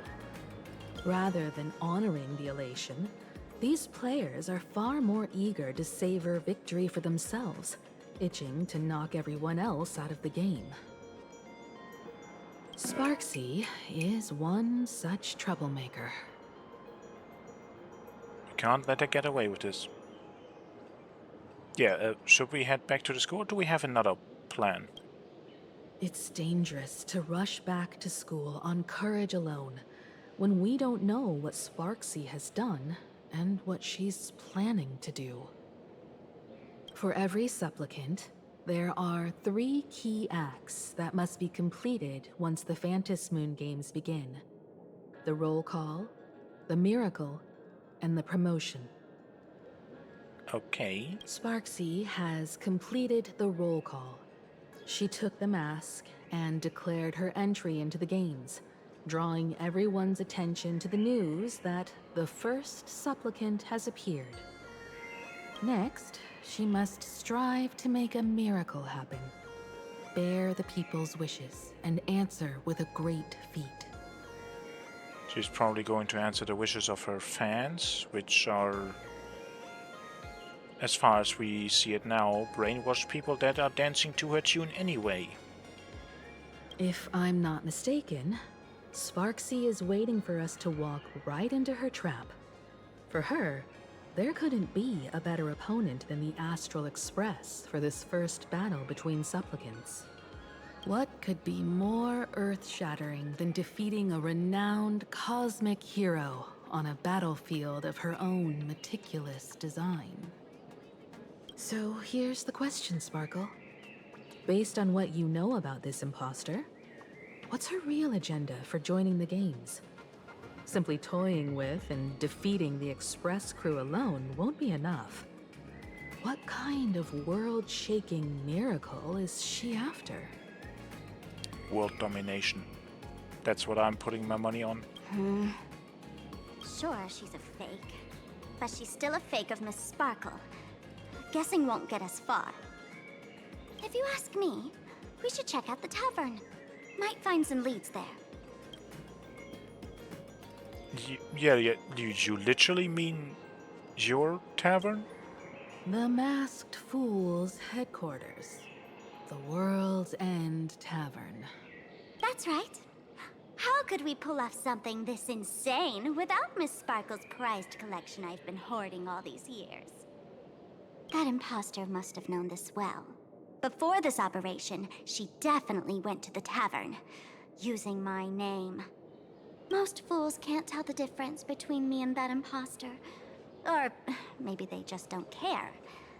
But if we can find out who I talked to and which treasures I stole from my collection of items, we'll naturally figure out what that imposter is up to.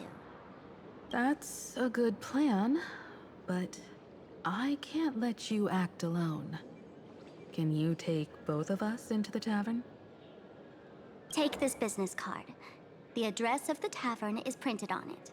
However, you'll have to find your own way to the tavern. That's been the rule since it was established, and there's nothing I can do about it.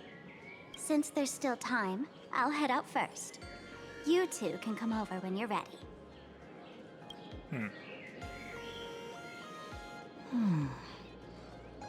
That probably is not as easy as just look at a map and figure out which street and number it is, so... I would say we can at least trust her. Again, I don't trust her methods, but I trust the outcome. Is probably how I would say that. Relax. To step into the Elation's right, what you need the most is ease. Don't dance to your enemy's tune. Find your own rhythm. Huh. Reach the end of this journey in your own way. Now it's our turn to set the steps. World's End Tavern. Location, Dovebrook District, near the Sinwich Syndicate office. Dovebrook District. It's been a while since I've been home. Perfect timing. Don Hung and Sunday have made some new discoveries. I asked them to meet up with us later. Don't get your hopes up too high. My hand sadly slipped. Himiko's home is Dovbrook District. Looks like this vacation trip has gone right back to our usual trouble magnet mode. Obviously. Now this is the kind of vacation the Nameless just has to savor. I mean, did we expect anything else? But I think that should probably be enough for now, so... Hope you enjoyed. As per usual, have a nice day. Till next time when we, well, hopefully get our people back. I'm exhausted. I don't want to work. I can't feel happy. Why is everyone sleeping on benches in this place? You know, that is not a home. It literally is in a public manual that this is not a home. You should seek a better place. Okay? Anyway, till next time.